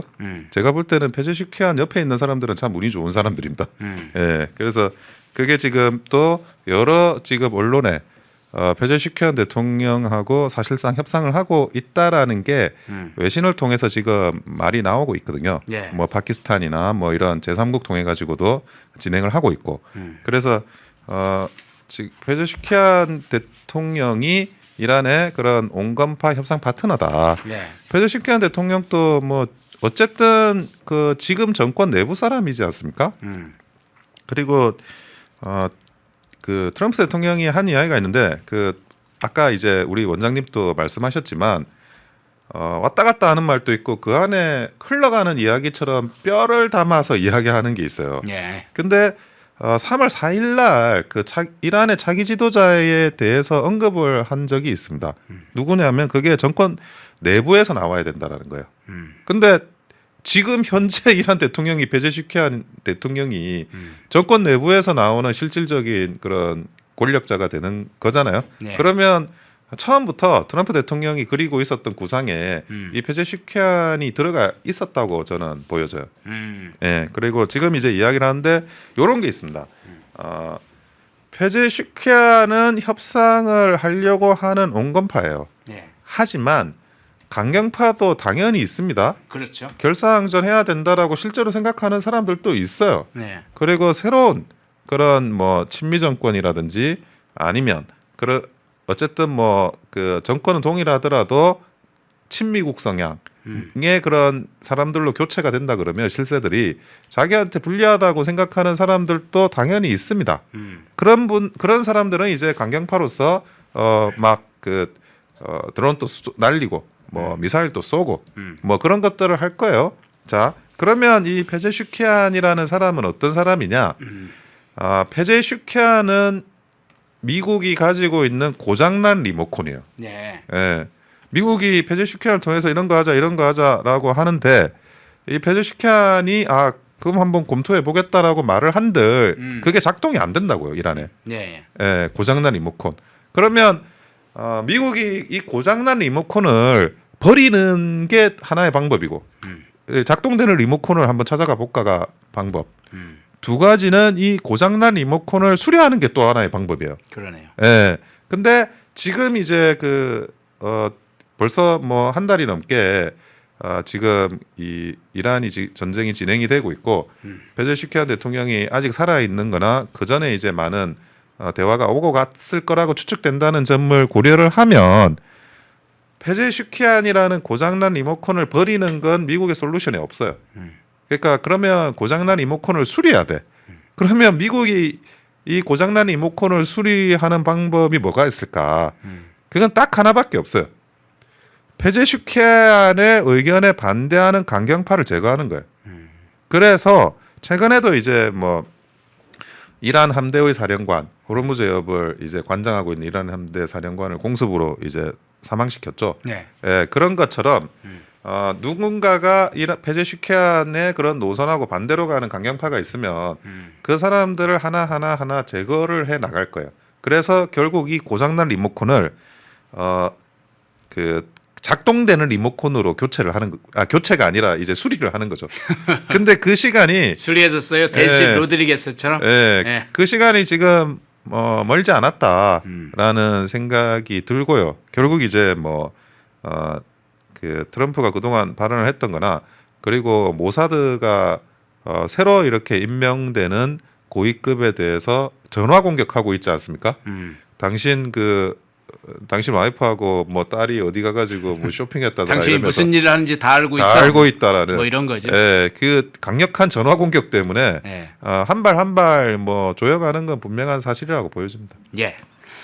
자, 델시 로드리게스 현재 베네수엘라 임시 대통령으로 좀 되어 있습니다. 사실상 이제 대통령 역할을 하죠. 마두로가 뭐 감옥 안에 있는데 간판만 그냥 대통령으로 되어 있지만 사실은 이제 델시 로드리게스 그 모형으로 지금 페제시키안 또는 갈리바프 이런 사람들을 베네수엘라식 모델 이런 걸 뭐 접목하는 거냐 이런 이야기들 많이 나오고 있죠. 그 장면 잠깐 살펴봤고요. 호르무즈 해협 잠깐 살펴보고 좀 한두 가지 더 살펴보겠습니다. 지금 호르무즈 해협 관련해서 앞서 이야기를 해주셨는데 미국은 직접적으로 호르무즈 해협에 대해서 1차적으로 뭐 호르무즈 해협이 닫히면 좋지는 않긴 하지만 전체 국제 유가가 올라가니까 좋지 않기는 하지만 바로 미국의 목조를 막 조이는 정도는 아닙니다. 서아시아 국가들과 상황이 좀 달라요. 유럽 국가들과 상황이 좀 다른데 그래서 트럼프 대통령은 이제 좀 알아서 해라. 파병이나 군함 파견이나 이제 파병을 요청했는데 그에 대해서 협력도 안 하고 그러니까 이제 그러면 호르무즈 해협에 대해서 직접적으로 그 관계가 있는 국가들이 호르무즈 해협 문제에 대해서 좀 해결을 해라. 뭐 이런 입장을 하는데 호르무즈 해협에 대해서 미국이 손을 뗄까? 뗄 수 있다고 보지는 않습니다. 그러나 일천한 이제 정치적, 군사적, 뭐 국제 정치학적 경고라고 보이는데 어쨌든 그런 부분을 염두에 두고 한국에서 이제 한국이 가장 치명적 영향 대상 중에 하나인데 그 파장 어떤 차원에서 일어날지 한번. 그러니까 기본적으로 미국이 호르무즈 해협에서 손을 뗄 수 있느냐, 예. 요거부터 한번 살펴볼 필요가 있는데 예. 미국의 제5함대라고 있습니다. 예. 미 해군의 제5함대가 어디 있느냐? 바레인 마나마가 본부예요. 근데 이 바레인 마나마가 그러면 또 어디 있느냐? 그 페르시아만의 호르무즈 해협 안쪽에 있어요. 그러니까 호르무즈 해협을 자기들도 통과해서 안으로 더 깊숙이 들어가야 그 바레인의 마나마에 갈 수가 있는 거예요. 그러니까 호르무즈 해협이 이란에 의해서 차단된다는 거를 방치한다는 거는 그러면 미 해군 제5함대가 철수한다는 뜻이에요. 근데 미 해군 제5함대가 철수하느냐? 저는 뭐 그 가능성은 0.1%도 없다고 생각을 합니다. 왜 그러냐? 미 해군 제5함대가 실질적으로 중동의 평화를 지키는 핵심 전략 부대예요. 그러니까 여러 가지 이제 전략 부대들이 있는데 해외 기지들 우리나라의 평택 기지도 핵심 기지거든요. 네. 그 평택에서 사실은 뭐 중국을 견제할 수 있으니까 서해 라인으로 그래서 이 평택 기지라는 게 핵심 기지가 되고 그리고 또 두 번째 핵심 기지가 뭐 미 해군 5함대 이 바레인 마나마 기지예요. 그리고 뭐 그 인도양에 있는 또 뭐 그런 그 기지가 있는데 갑자기 이름 생각 안 나요. 네. 하여튼 그런 기지들이 핵심 전략 기지가 있는데 호르무즈 해협 봉쇄를 용납을 할 수가 없어요. 미국은. 안 그러면 철수한대. 그러면 철수를 한다고 치자. 그러면 어떤 일이 일어날까요? 이 호르무즈 해협과 이 중동에 중국이 갑니다. 예. 중국이 이란하고 뭐 굉장히 그 친교가 강한 그런 나라잖아요. 네. 만약에 미 제5함대가 빠지게 되면 중국이 그 함대를 동원해서 그 이란 앞바다까지 갈 거예요. 그러네요. 그거를 미군이 용납할 수 있느냐? 불가능한 이야기입니다. 그러면 지금 바레인에 있는 함대를 어쨌든 뭐 그 해군 장병들이나 뭐 어쨌든 빠져나가야 될 거 아니에요? 그러니까 결국에는 호르무즈 해협의 안전을 확보하게 될 거다. 미국이 호르무즈 해협에서 통행의 안전을 뭐 철수한다라는 건 저는 있을 수 없는 일이라고 생각을 하고 있어요. 자, 두 번째. 그러면 그동안 통행의 안전은 어떻게 확보가 된 거지? 미 웜대가 확보하고 있었나? 사실 그 중동 앞바다에는 연합반대가 있어요. 이 연합반대가 물론 미 해군 제5함대가 주도를 하는 연합반대인데 30개국의 나라가 이미 이 연합함대를 통해 가지고 이런 그 항해 안전을 보장을 하고 있습니다. 우리나라도 가 있어요. 그게 청해부대예요. 예, 그 청해부대가 지금은 이제 대조영함이 지금 움직이고 있는데 네. 그 청해부대가 연합함대의 일원으로서 지금 그 상선의 안전을 보장을 하고 있었어요. 2009년에 이제 제일 처음 그 만들어지는데 소말리아 해적들이 뭐 사고 많이 치잖아요. 예. 그때 이제 만들어진 1차 연합함대가 우리가 이제 청해 부대가 멤버고 그게 현재 3차까지 만들어져 있어요. 예, 뭐 CTF 151, 152, 153 그런 그 기호로 불리는데 151이 청해 부대가 가 있는 부대고, 예, 그래서 지금 현재 이미 그런 상선 안전의 보존을 위해 가지고 움직이고 있다. 그러면 지금 그럼 호르무즈 해협은 어떻게 하느냐? 그럼 우리나라는 뭐 하나도 안 도와주고 다른 나라는 다 그러니까 이거는 트럼프 대통령의 말인데 아무 나라도 안 도와주고 우리가 알아서 다 하는데 너희들 지금까지 한 거 뭐냐라고 이야기하고 있어요. 그러면 저는 이 연합함대가 놀고 있느냐? 저는 그렇게 생각하지 않아요. 자, 제일 이 연합함대가 가지고 있는 중요한 임무 중에 하나가 소형 선박을 수색하고 찾아내고 그리고 탐지하는 거예요. 그게 뭐냐? 지금 이제 이란이 샤헤드 드론의 장비를 어떻게 그러면 구하느냐? 부품을 구해야 되잖아요. 네네. 그런 것들을 전부 소형 선박을 이용해서 보트 같은 거 이용해 가지고 해요. 그러면 그 작업을 아무리 뭐 미군이 장비가 좋고 레이더도 좋고 하더라도 결국 이게 사람 눈으로 배로 찾아줘야 되거든요. 네네. 그 작업을 원래 하는 게 이 연합함대예요. 그래서 제가 볼 때는 뭐 대외적으로는 그런 발표를 하지 않고 있지만 이 연합함대의 30개국의 전력들이 이미 그 호르무즈 근처에 가 있을 거다라고 저는 생각을 해요. 그래야지 이란이 뭐 부품을 이렇게 보트 통해 가지고 작은 보트를 통해서 넘기고 이동하고 뭐 관리하고 있는 것들을 그걸 차단할 수 있으니까. 그래서 저는 그런 생각을 하고 있고 결국에는 이제 공식화를 시키느냐의 문제가 있는데 네. 이란과의 관계 앞으로 미국과 이란 전쟁이 어떻게 지금 전개될지 모르는 상황에서 이거를 수면 위로 올려가지고 처리하기는 어려운 문제. 모든 나라들이 어려워요. 그리고 두 번째로는 작전 구역을 변경하고 확장하는 건데 이게 국회의 동의를 얻어야 되느냐의 문제가 있어요. 이게 밝혀지게 되면. 네네. 그래서 불필요한 논란이나 이런 것들은 만들 필요가 없고, 근데 어쨌든 저는 뭐 청해부대가 그런 소형 선박 발견용으로는 이미 이동해가지고 움직이고 있을 거다라고 보고 있습니다. 예. 좀 이란 중동 사태를 조금 더 살펴봐야 되는데 그건 뒤로 좀 미뤄야 되겠네요. 자, 왜냐하면 서울 아파트값 문제가 올랐던 상황 주제가 좀 또 중요하니까 그 문제로 좀 바로 넘어가야겠네요. 중동 사태는 조금 뒤에서 한번 3부에서 좀 다시 다뤄볼 예정이니까 그때 좀 진행하는 걸로 하고요. 이 아파트값 문제 진행 상황에 대해서 이제 우리 원영석 변호사께서 계속 추적하고 있기 때문에 그 문제 한번 좀 살펴보죠. 3월 서울 아파트값 상승세가 다시 커진 상황이다. 이런 이제 조사 결과 발표가 있었습니다. 특히 이제 이번 주 서울 지역 아파트 가격 오름폭이 2배로 커졌다. 한국부동산원이 어제 발표를 했어요. 서울 아파트 매매 가격은 전주 대비 2배로 상승했다. 상승폭이 2배로 올렸다. 0.6%에서 0.12%로 상승폭이 2배 올랐다. 아파트값 2배로 올랐다. 이게 이제 이자에만 매몰리는 건 아닙니다만 어떤 흐름, 어떤 상황이라고 보세요? 이게 참 거대한 쓰나미가 저는 몰려 있다고 생각을 해요. 쓰나미요? 예, 네. 그게 뭐냐? 아파트 가격이 급격히 상승할 가능성이 높아요. 왜 그러냐? 지금 모든 것들이 이 양도세 중과 유예에 맞춰져 있어요. 네. 예, 그래서 지금 이게 오르는 거거든요. 네.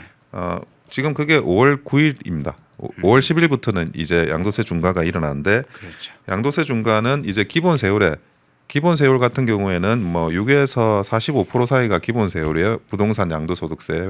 근데 거기에 2주택일 경우에는 20%가 가산되고 3주택일 경우에는 30%가 가산됩니다. 예를 들어 뭐 3주택일 때 조금 고액이다고 하면 45% 플러스 30%니까 75%가 되죠. 네네. 그러니까 아예 그 양도 수익이라는 걸 없애버리겠다. 요 정도의 그런 강력한 그런 중과 조치거든요. 그래서 어떤 일이 일어났냐면 미리 팔아야 된다라고 하는 그런 이제 사람들의 매도러시가 있었어요. 최근에 그 부동산 가격이 조금 떨어졌다라고 하는 그런 이제 그 기사를 여러분들이 언론에서 봤을 거예요. 그래서 지금 양도세 중과를 피하려고 사람들이 급매물을 내놨는데 급매물 내놓기 때문에 조금 떨어졌다 이런 이야기가 있었는데 그 현장에서 이야기하는 거에 따르면 그 급매물도 실체가 없다라는 게 많은 사람들의 의견이에요. 그러니까 무슨 이야기냐? 실제로는 친족 거래를 한 거예요. 그러니까 아버지가 아들한테 팔고 엄마 명의로 돼 있는 걸 뭐 딸한테 팔고 아니면 할아버지 명의로 돼 있는 걸 손자한테 팔고 그렇게 왜냐하면 양도세가 중과되니까 친족 매매에서 이제 가격을 좀 더 낮춰가지고 마치 파는 것처럼 그게 했던 거지. 실제로 이게 정상적인 매매가 아니라는 의견이 굉장히 많습니다. 그러면 어떻게 되죠? 친족 매매도 됩니다. 친족도 매매할 수 있고 물론 그것이 일반적인 매매가보다 저렴하게 되면 그 부분은 이제 정여로 분류가 돼서 그 세율이 오게 되는데 매매가 불가능한 건 아니에요. 매매 가능합니다. 그래서 그 말씀을 일단 드리고 그래서 이제 뭐 그렇게 사실은 그 부동산 가격, 아파트 가격이 떨어지는 착시 현상이 있었던 겁니다. 그러면 지금은 이제 왜 오르냐? 그 5월 9일이면 아직까지 뭐 그 기간이 도래한 것도 아니지 않냐?라고 말씀하시는 분들도 계시겠지만 대부분의 서울은 전역이 그리고 뭐 경기도 같은 경우에는 주요 뭐 지역들이 토지거래 허가제로 묶여 있어요. 근데 토지거래 허가제가 우리 허가해 주세요 신청한 다음에 결정을 받는 데까지 영업일 기준으로 15일 정도 걸립니다. 원래는 15일 안에 뭐 일찍 해도 되는 건데 요즘에는 그 토지거래 허가 신청이 너무 많이 몰려 있어가지고 거의 뭐 그 시간을 채운다고 하더라고요. 그러니까 영업일 기준으로 15일이면 뭐 공휴일 휴일 빼고 뭐 그렇게 하면 한 3주 정도 될 수도 있겠죠. 그러면 지금 4월 중순에는 어떻게든 이 매매 계약이 사실상 체결이 돼야 되는 거예요. 토지거래 허가가 나야 계약 체결하고 지금 그 계약금을 넣어야 되니까 그리고 계약 체결하고 계약금 넣어야만 일단은 그 양도세 중과에서 피해갈 수 있거든요. 그러면 지금 이제 그 토지거래 양도세 중과 또는 이제 그 토지거래 허가제의 그런 복합적인 요소를 고려해서 생각을 해보면 지금 그 전에 긴급하게 소진될 물량이 이미 다 소진됐어요. 이제부터는 양도세 중과 요소나 이런 것들이 없는 진짜 아파트 가격의 실체를 우리가 보게 되는 거예요. 그래서 이제 이게 올라가고 있는 겁니다. 진짜 원래 올라가려고 한 거를 막으려고 해서 했던 조치들이 시한적인 약발이 다 떨어졌기 때문에 어떻게 되죠? 이제부터는 올라갈 일밖에 없어요. 근본적으로 공급이 없습니다. 공급이 없고 공급을 해줄 거다라는 장래적인 시그널도 없어요. 네. 지금 당장 입주할 아파트가 있어야 될 건 아니에요. 지금 당장 분양 계약이라는 분양 우리가 신청할 수 있는 아파트가 있어야 될 건 아니에요. 네. 근데 내가 앞으로 민간을 그걸 하겠다 이렇게 하면 되는데 그게 차단되면서 이제는 뭐 사실 아파트 가격이 저는 급속히 오른다고 생각합니다. 예. 지금 그 얘기가 지금 이제 시장 분석의 관계자들의 이야기가 딱 중요하게 그 부분을 좀 설명을 해주셨네요. 시장에서 이제 이번 상승가 아파트 상승 폭 확대에 대해서 급매물 나왔던 거 다 소진이 됐다. 그걸 이제 가족 거래라는 구체적 사실관계도 좀 밝혀주셨습니다. 급매물이 나온 게 어떻게 소진됐느냐. 그 후에 지금 반등 흐름으로 돌아섰다.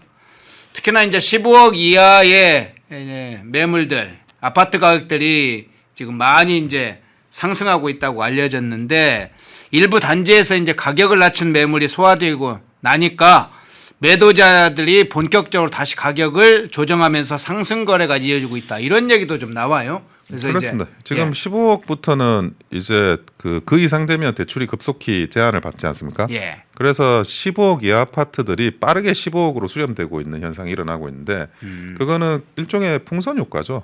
그러니까 그 전에 금강구라고 하죠. 금천 관악 구로 같은 서울에 이제 원래 그 아파트 가격이 안 오르던데도 네. 지금 빠르게 15억 이하 아파트들이 15억에 접근하고 있습니다. 결국 이게 따지고 보면 그런 그 제재가 없었다 그러면 일반 국민들께서 저렴하게 그런 좀 부동산 아파트 시세가 그 싸게 구입할 수 있는 그런 시세마저도 이게 풍선 효과가 일어나면서 다 그냥 올라버리는 현상이 일어나는 거거든요. 과연 이게 뭐 정당한 건지에 대해서 굉장히 좀 저는 의문이 있고 결국에는 부동산 시장만큼 시장의 논리로 접근해야 되는 데가 없어요. 근데 이상하게 주식 시장 또 그 시장의 논리로 접근을 하고 금이나 은 또 시장의 논리로 접근하면서 부동산만큼은 시장의 논리라는 걸 굉장히 그 악마화하는 경향이 있습니다. 특히 이 좌파 정권에서 그러면서 부동산 가격을 더 띄워놔요. 제가 볼 때는 뭐 이제 이 과거에 문재인 정부가 했던 거 그리고 과거에 노무현 정부가 했던 거 그 내용의 큰 틀에서 이재명 정부가 달라지지 않았기 때문에 저는 그 동일한 결론이 발생할 수밖에 없다. 그리고 우리가 그 뭐 일각에서 정말 예. 뭐 이재명 정부가 뭐 유능하다라고 하는 그런 말을 하는 분들이 심지어 우리 보수 우파에도 일부 계신 것 같아요. 근데 예. 부동산 가격을 띄워놓고는 유능해질 수 있는 정부는 없습니다.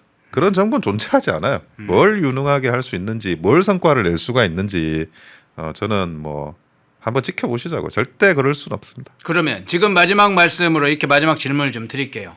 지금 이재명 정부가 다주택자를 겨냥을 해서 고강도 대출 규제를 추진하는 걸 한편으로 하고 또 하나 아까 말씀대로 보유 이제 지금 양도세 중과 문제도 있고 또 뭐 7월에는 보유세 인상 문제가 현실화될 거다 이런 얘기까지 나오잖아요. 그러면 현재 추세로는 대출 규제로든 그렇든 양도세 중과 문제든 보유세 문제든 이게 현재 상황에서 시장에서 이미 반등하고 상승가 폭이 확대되고 있는 상황을 꺾을 가능성은 굉장히 희박하다고 전체적으로 보시는군요. 보유세 정책으로 부동산 가격이 단 한 번도 안정화된 적이 없습니다. 노무현 때도 하고 문재인 때도 하고 뭐 다 했는데 한 번도 그 보유세를 올려가지고 그러니까 종부세나 아니면 뭐 그 어떤 공시지가 비율이나 이런 거 올려가지고 세금 올려서 부동산 가격 잡은 역사가 없어요. 네. 그러니까 공급 말고는 단 한 번도 그 부동산 가격을 그 안정화시킨 적이 없고 그렇기 때문에 뭐 지금 보유세 인상을 검토하고 있다 하더라도 그걸로 결론이 나지 않는다 절대 안정화되지 않는다. 근데 그럼 보유세 인상을 왜 하느냐? 이거는 조금 여러분들이 그 한번 생각해 보셔야 될 게 있는데 그 우리 보수 우파 사람들은 공급을 확대하면 되지 왜 저러냐고 굉장히 이상하게 생각하잖아요. 예. 그런데 이 부동산이 일종의 종교처럼 그 좌파들이 생각하는 게 있는 거예요. 부동산 악이다라고 하는. 그리고 검찰개혁 많이 하지 않습니까? 검찰개혁도 정책의 영역을 떠났어요. 정체성의 영역이거든요. 그러니까 검찰개혁을 반대하면 민주당이 아닌 거예요. 우리 식구가 아닌 거예요. 그래서 그게 검찰 개악이 되든 검찰 폐지가 되든 검찰개혁 그 정책을 마치 종교화 삼아 가지고 진행해서 이거를 다 파탄을 시키고 있는데 부동산도 그렇습니다. 부동산 그 소유자 부동산으로 돈 버는 사람들은 자기들이 악이에요. 그런데 물론 워낙 내로남불이니까 뒤에서는 그걸로 또 돈 벌고 있긴 하지만 개인적으로 자기들이 어떤 정체성에 대한 문제인 거야. 보유세 인상도 마찬가지입니다. 을지로위원회 거기 녹서도 보면 보유세 인상이 나와요. 자, 보유세 인상도 그게 뭐 옛날에 실증적으로 된 적이 없고 뭐 이게 임차인한테 전가가 되고 뭐고 어쩌고 저쩌고 합리적인 반론이라는 게 이 그 좌파 정부에서는 통하지 않아요. 왜? 그 부동산은 악이고 그 악을 제재하는 건 세금이고 그 세금을 올리겠다는데 뭐가 문제냐? 여기에 동의하지 않으면 그러면 우리 편이 아닌 거예요. 그러니까 이거는 부동산 정책은 이 좌파 정부에서는 검찰개혁 비슷한 정체성 문제로 인식하기 때문에 정상적인 토론이나 대화가 안 됩니다. 그래서 돌이킬 수 없는 결과는 이미 나와 있다라는 말씀을 드리는 겁니다. 예. 결과 방향은 지금 이미 잡혀 있다. 예.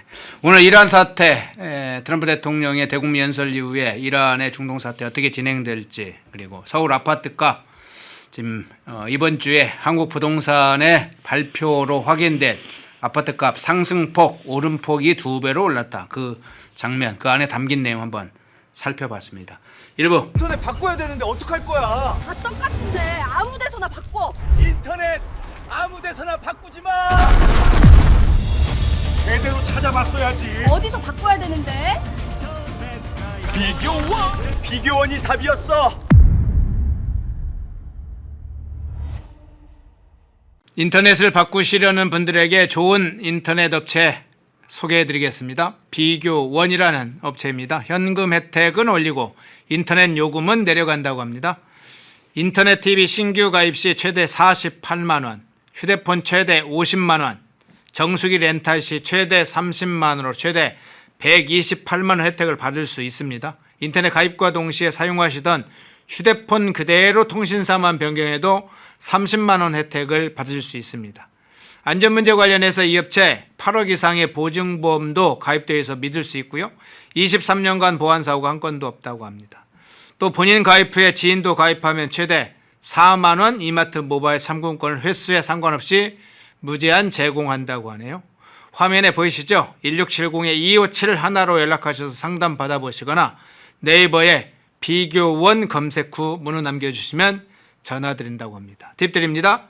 연락하실 때 펜앤마이크 TV 구독자라고 말씀하시면 비밀 혜택도 있다고 합니다. 구독, 좋아요. 예, 3부 시작하겠습니다. 이종원 아포유 대표 나오셨습니다. 어서 오십시오. 반갑습니다. 예. 자, 증시나 환율의 상황은 굉장히 빠르게 급속도로 좋지 않은 상황이 가고 있습니다. 환율의 경우에 아까 1,512원, 뭐 13원 이렇게 했는데 13원, 14원까지 지금 올라가는 상황이고 코스피는 5,200대로 지금 뚝 떨어진 상황인데, 자, 중동 정세 여파도 있겠지만 새로운 기술주의 특히 구글의 새로운 기술 개발로 인해서 삼성전자와 SK하이닉스가 상당히 영향을 받는 것도 또 다른 측면에서 주목되고 있어요.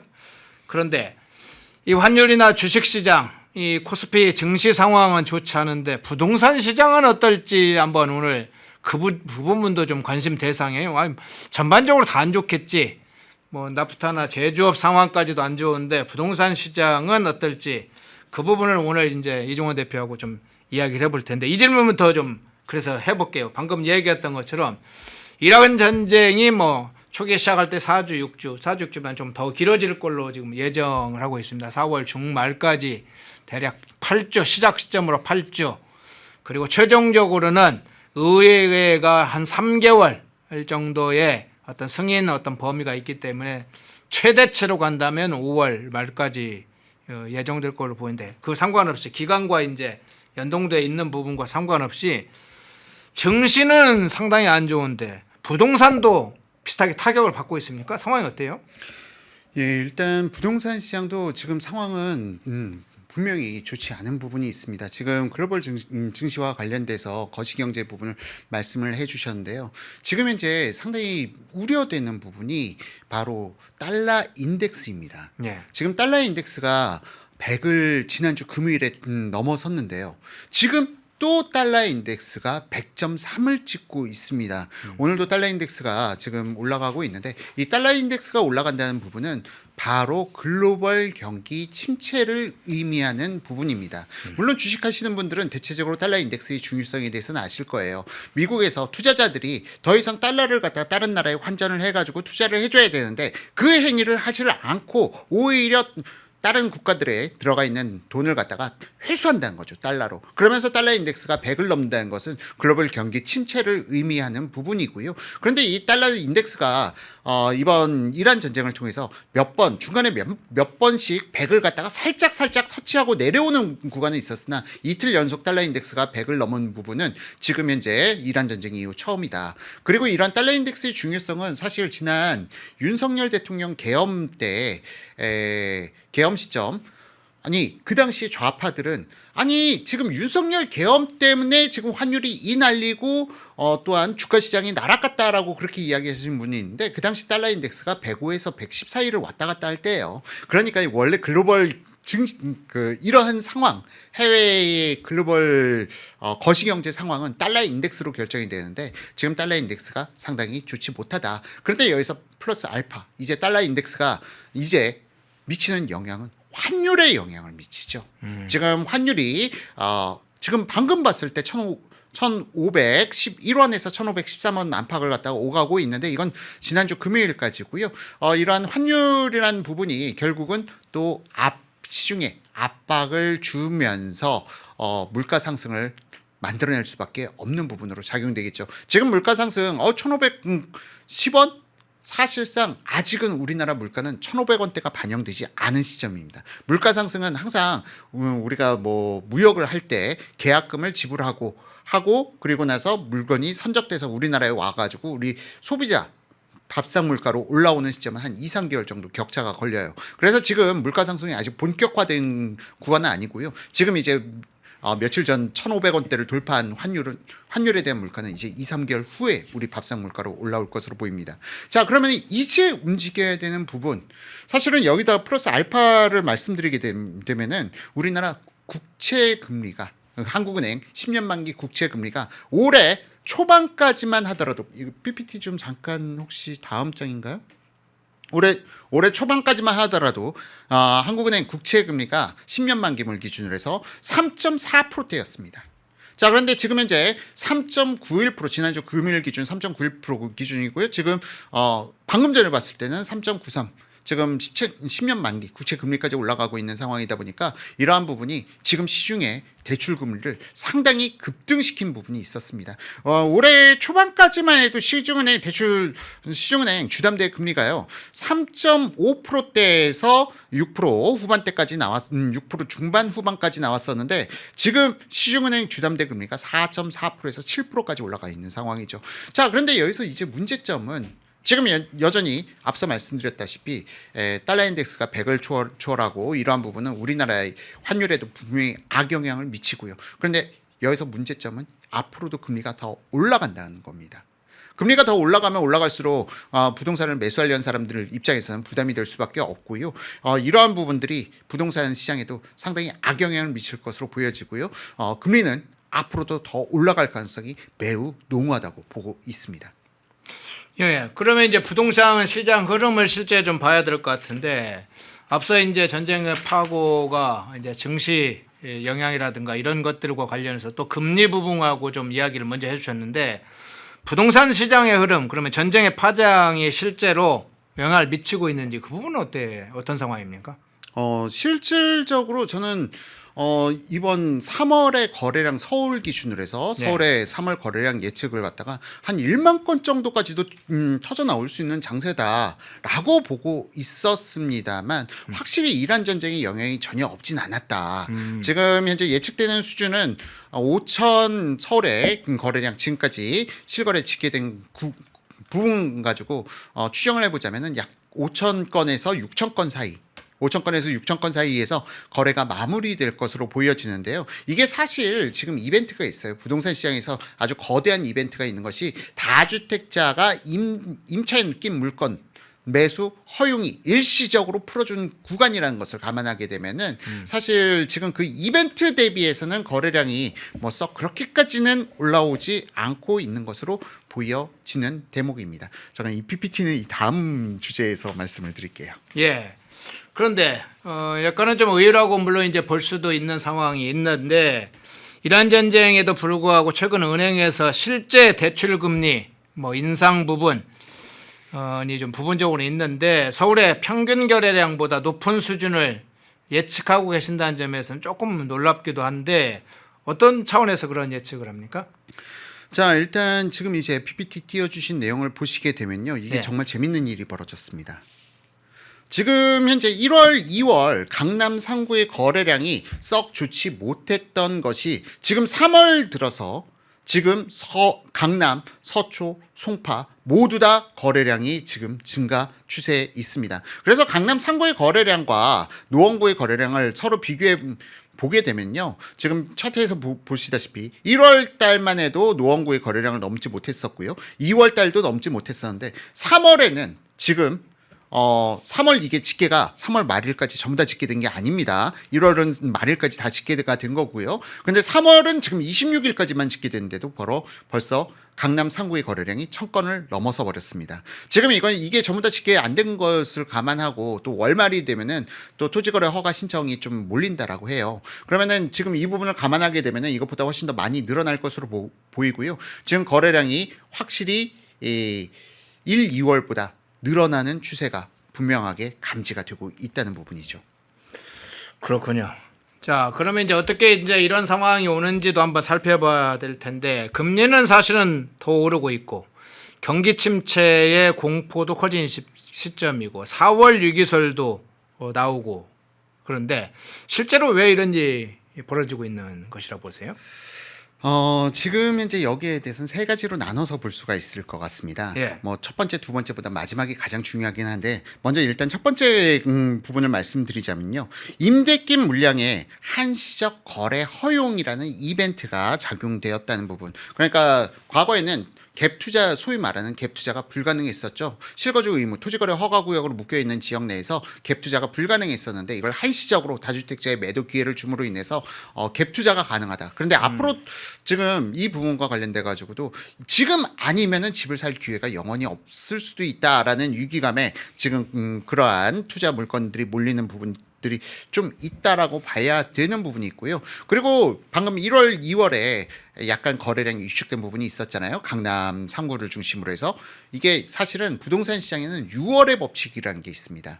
6월 1일 법칙이란 건 무엇이냐? 바로 조세의 정가 및 귀착. 이 늘어난 조세가 결국은 누구한테 귀착된다라고 말씀을 드렸는데 바로 6월 1일이 종부세 기산일이에요. 6월 1일 전에 매각을 하게 되면 매도인은 1년치 종부세를 안 내도 되고요. 그 종부세 납부 대상자가 매수인에게 전가되는 부분이 있죠. 그러니까 어차피 1년치 종부세를 내느니 빨리 이걸 매도를 해버려가지고 조금 더 싸게 어차피 납부할 종부세 대비해서 좀 더 싸게 혹은 종부세 그 이상으로도 매도를 하려는 것이 바로 조세를 회피하기 위해서 6월 1일 전에 매각을 해야 되는 건데요. 이게 등기 기준입니다. 계약 기준이 아니에요. 등기가 상대방한테 넘어가 있어야 되는 겁니다. 자, 그래서 1, 2월 달에 어차피 1년치 종부세 강남에서 뭐 2주택, 3주택을 가지고 계신 분들 입장에서는 사실 종부세 부담이 상당히 크죠. 그러면은 이 부분만큼 차라리 싸게 팔자 했던 물량들이 1, 2월 달에 좀 나와 있었던 부분들이 있었던 건데 지금 이제 벌써 3월 말일이죠. 3월 30일이면은 이제 지금 토지거래 허가 신청해가지고 허가가 나와서 계약을 체결하면은 4월 중순에 계약하고 나서 6월 1일 이전에 5월 30일까지 잔금. 그러면 너무 촉박해지잖아요. 이 부분 때문에 이제 팔릴 만한 급매물들은 다 나왔구나. 라고 감지가 되는 시점이고요. 그러면서 어차피 안 팔리겠지 하면서 매물을 걷어들이거나 아니면은 가격을 갖다가 지금 매물을 걷어들이는 액션도 취할 수가 있고요. 그냥 가격을 올리는 액션을 취할 수도 있겠죠. 그러면서 지금 시장에서 나타나는 반응은 어라? 가격이 오르고 있네? 강남이 지금 급매물이 다 빠지고 있네 하면서 거래가 더 몰리는 양상으로 지금 현상이 투영되고 있다고 보시면 되는 겁니다. 그리고 마지막으로 야, 이게 가장 커다란 안타까운 점인데요. 맞습니다. 글로벌 경기 침체 보여지고요. 금리 인상 앞으로 더 나올 것으로 보여집니다. 근데 가장 커다란 문제가 바로 이거예요. 내가 거주할 수 있는 임대주택이 사라지고 있다는 겁니다. 그러니까 지금 현재 경기도 안 좋아질 것 같고 집값도 글쎄 그런 경기가 안 좋아지면 집값도 떨어지지 않을까? 라는 걸 넘어서서 우선 당장 우리 가족들 딸과 와이프 거주해야 될 공간 자체가 여기서 지금 임대 가능 물량이 없어지다 보니까 더구나 우리나라 전세는요 바로 매수 대기 수요라고 봐도 되는 그 정도의 전세가를 서울 평균 전세가가 6억이거든요. 그렇다면 이 금액은 원래 주택을 매수할 수 있는 수준의 금액이에요. 노원을 간다거나 아니면 경기도 쪽으로 빠지면 충분히 주택을 매수할 여력이 있는 분들이죠. 그분들이 지금 현재 임대 가능 주택이 없다 보니까 집값과 상관없이 금리 인하와 상관없이 집을 사는데 동참하면서 지금 서울 외곽 부분이 강력한 상승을 나타내고 있는 것으로 보여집니다. 그러면 서울 시장 문제가 중요할 텐데 지금 매물이 이제 증가 추세에 실제로 있는지 한동안 지금 이제 증가 추세가 좀 일부 있었다고 하는 보도가 나왔는데 실제로 이제 지역별로 지난번에도 분석을 해줬잖아요. 특정 지역구를 쭉 상황을 분석해 보니까 그게 꼭 보도 내용과 일치하지 않는 부분도 일부 우리 이종원 대표께서 이야기를 해주셨는데 실제로 지금 그러면 서울시장을 중심으로 보면 매물이 증가 추세입니까? 지금 차트를 보시게 되면요. 매물은 분명히 지지난주까지는 계속 증가 추세였습니다. 네. 그러면서 서울의 전체적인 서울 아실 기준으로 해서 지지난주 8만 건을 돌파했어요. 8만 건의 매물이 돌파가 되면서 지금 8만 80건까지 매물이 증가가 나타났었는데요. 근데 지난주에는 좀 분위기가 바뀌었습니다. 바뀌었어요? 지난주에는 이제 매물이 감소세로 조금 나타나고 있어요. 네. 그래서 일주일 전과 딱 지금 비교해 보게 되면은 지금 현재 아실에 나와 있는 매물은 78,739건으로 줄어 있는 상황입니다.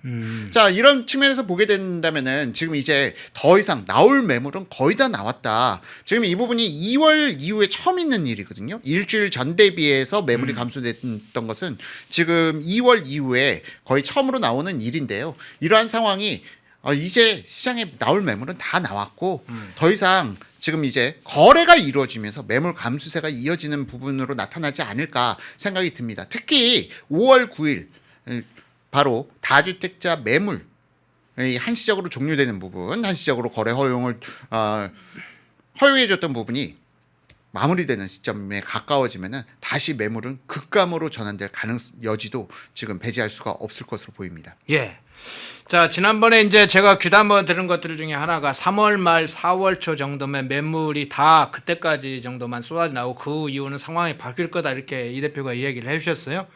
근데 실제로 이제 3월 말 되니까 매물이 오히려 실제로 줄어드는 상황이 오네요. 그러니까 5월 9일 본격적으로 세금 관련된 거나 규제 관련된 시점이 적용되게 되는 시점 이전에 3월 말이면 대략 매물이 좀 들다가 줄어들 거고 15억 기준으로 볼 때 그런 대상자와 아닌 자와 아닌 것과 구분을 해주셨는데 그러면 지금 아까 그 도표에 나온 그래프에 나온 7, 8만 건의 매물 이 정도면 사실은 뭐 대규모 매물인지 아닌지 그 수준도 한번 평가를 해주시고요.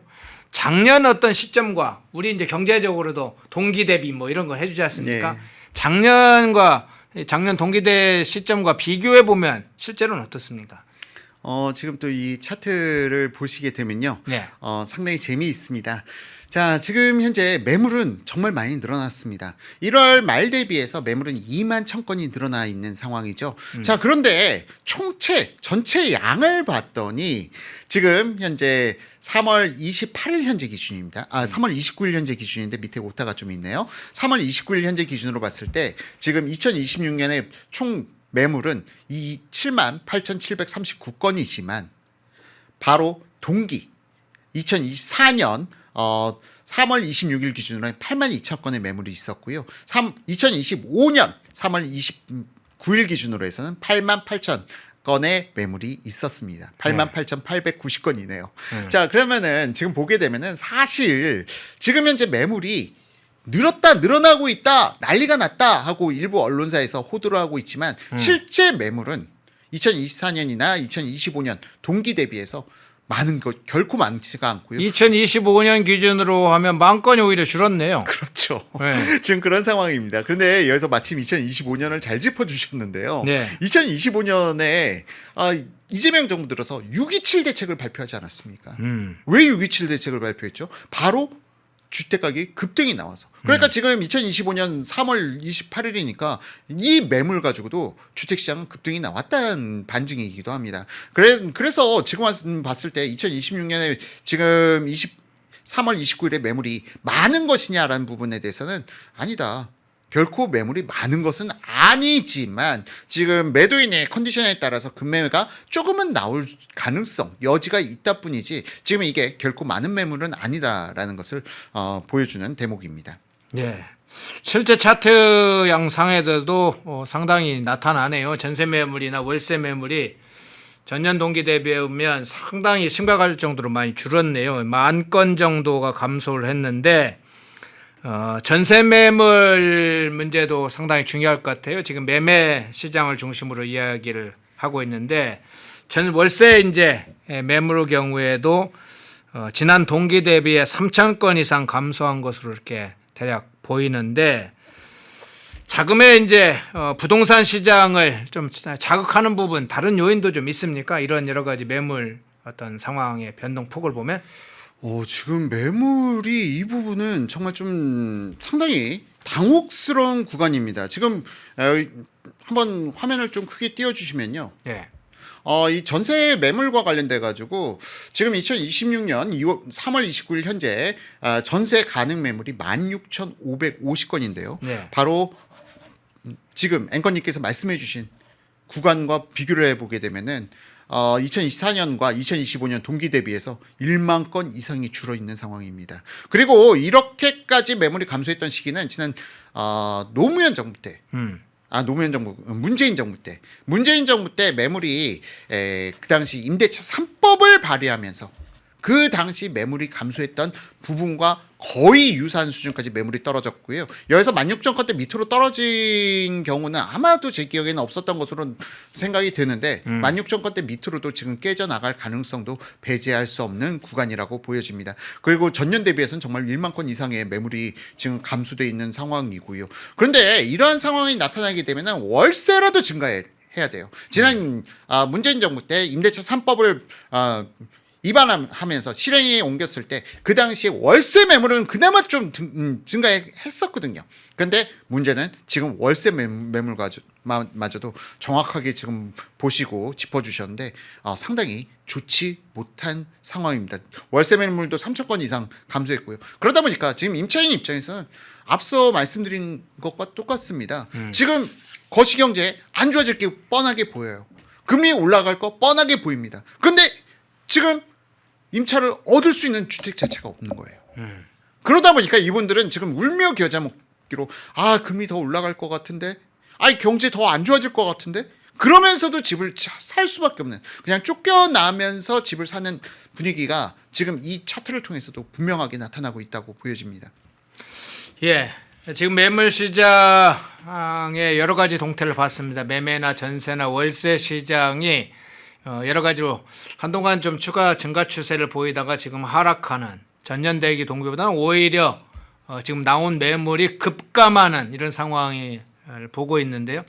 자, 그런데 문제는 또 하나 문제는 보유세 관련된 게 상당히 민감한 주제이기도 하고 또 현안이 됐는데 이재명이 보유세 인상을 지금 예고를 했잖아요. 그리고 실제 실무자들이 검토에 들어가고 있는 것 같은데 이 과정에서 해외 보유세 문제도 얘기했습니다. 우리나라는 보유세가 좀 상당히 낮아. 뭐 이런 것처럼 낮으니까 높여도 돼. 이런 것처럼 트위터 X에 글을 지금 올리기도 하고 그러던데 실제 상황은 어떻게 보세요?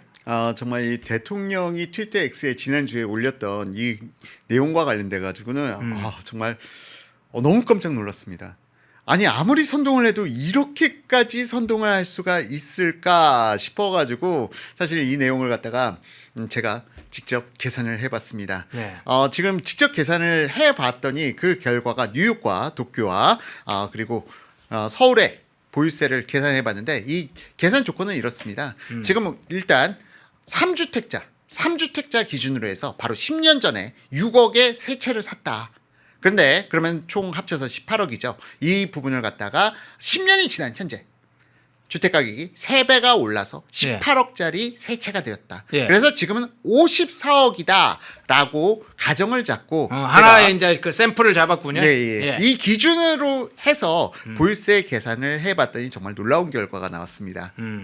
자, 서울과 도쿄와 뉴욕을 직접 비교를 해봤어요. 근데 이 세금이라는 게 어느 국가나 시세대 그대로 적용해가지고 세금을 매기는 곳은 없습니다. 과세 기준 1차, 2차를 갖다가 거치면서 최종 과세 표준 금액을 뽑아내게 되는데요. 이 과세 표준 금액이 사실 우리나라가 도쿄나 뉴욕에 비해서 압도적으로 높은 것으로 나타났습니다.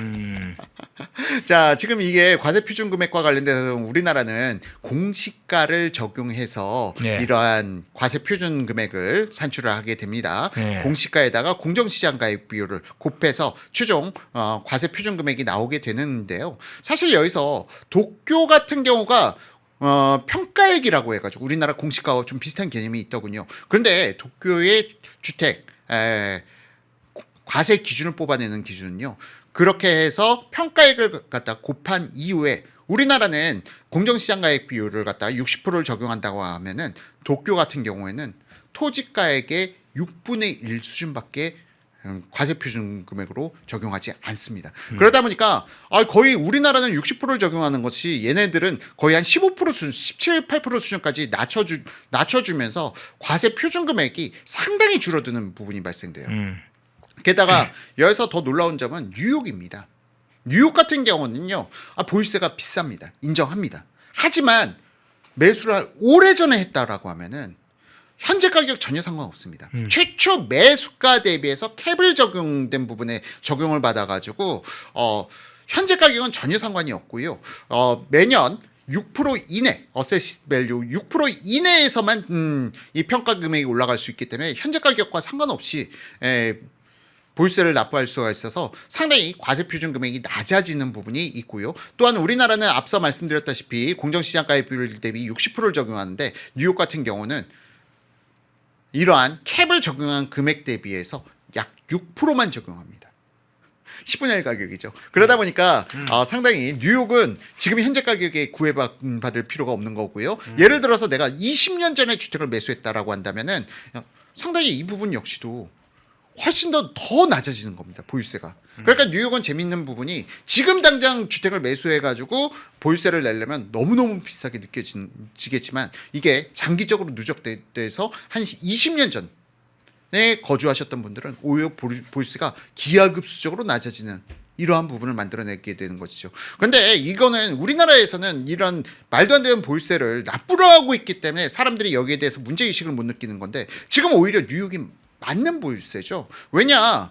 20년 전에 내가 강남에 주택을 샀을 때는 5억에 샀던 것이 지금 뭐 40억, 50억이 간다고 해가지고 나는 그냥 20년 전에 주택을 샀을 뿐인데 지금 시세대로 보유세를 내라고 한다는 게 더 억지스러운 것이고요. 특히 은퇴하신 분들의 입장에서는 소득이 없는데 갑자기 보유세를 내라고 한다는 게 이게 참 어이없는 부분. 그래서 사실상 그러면은 좋다.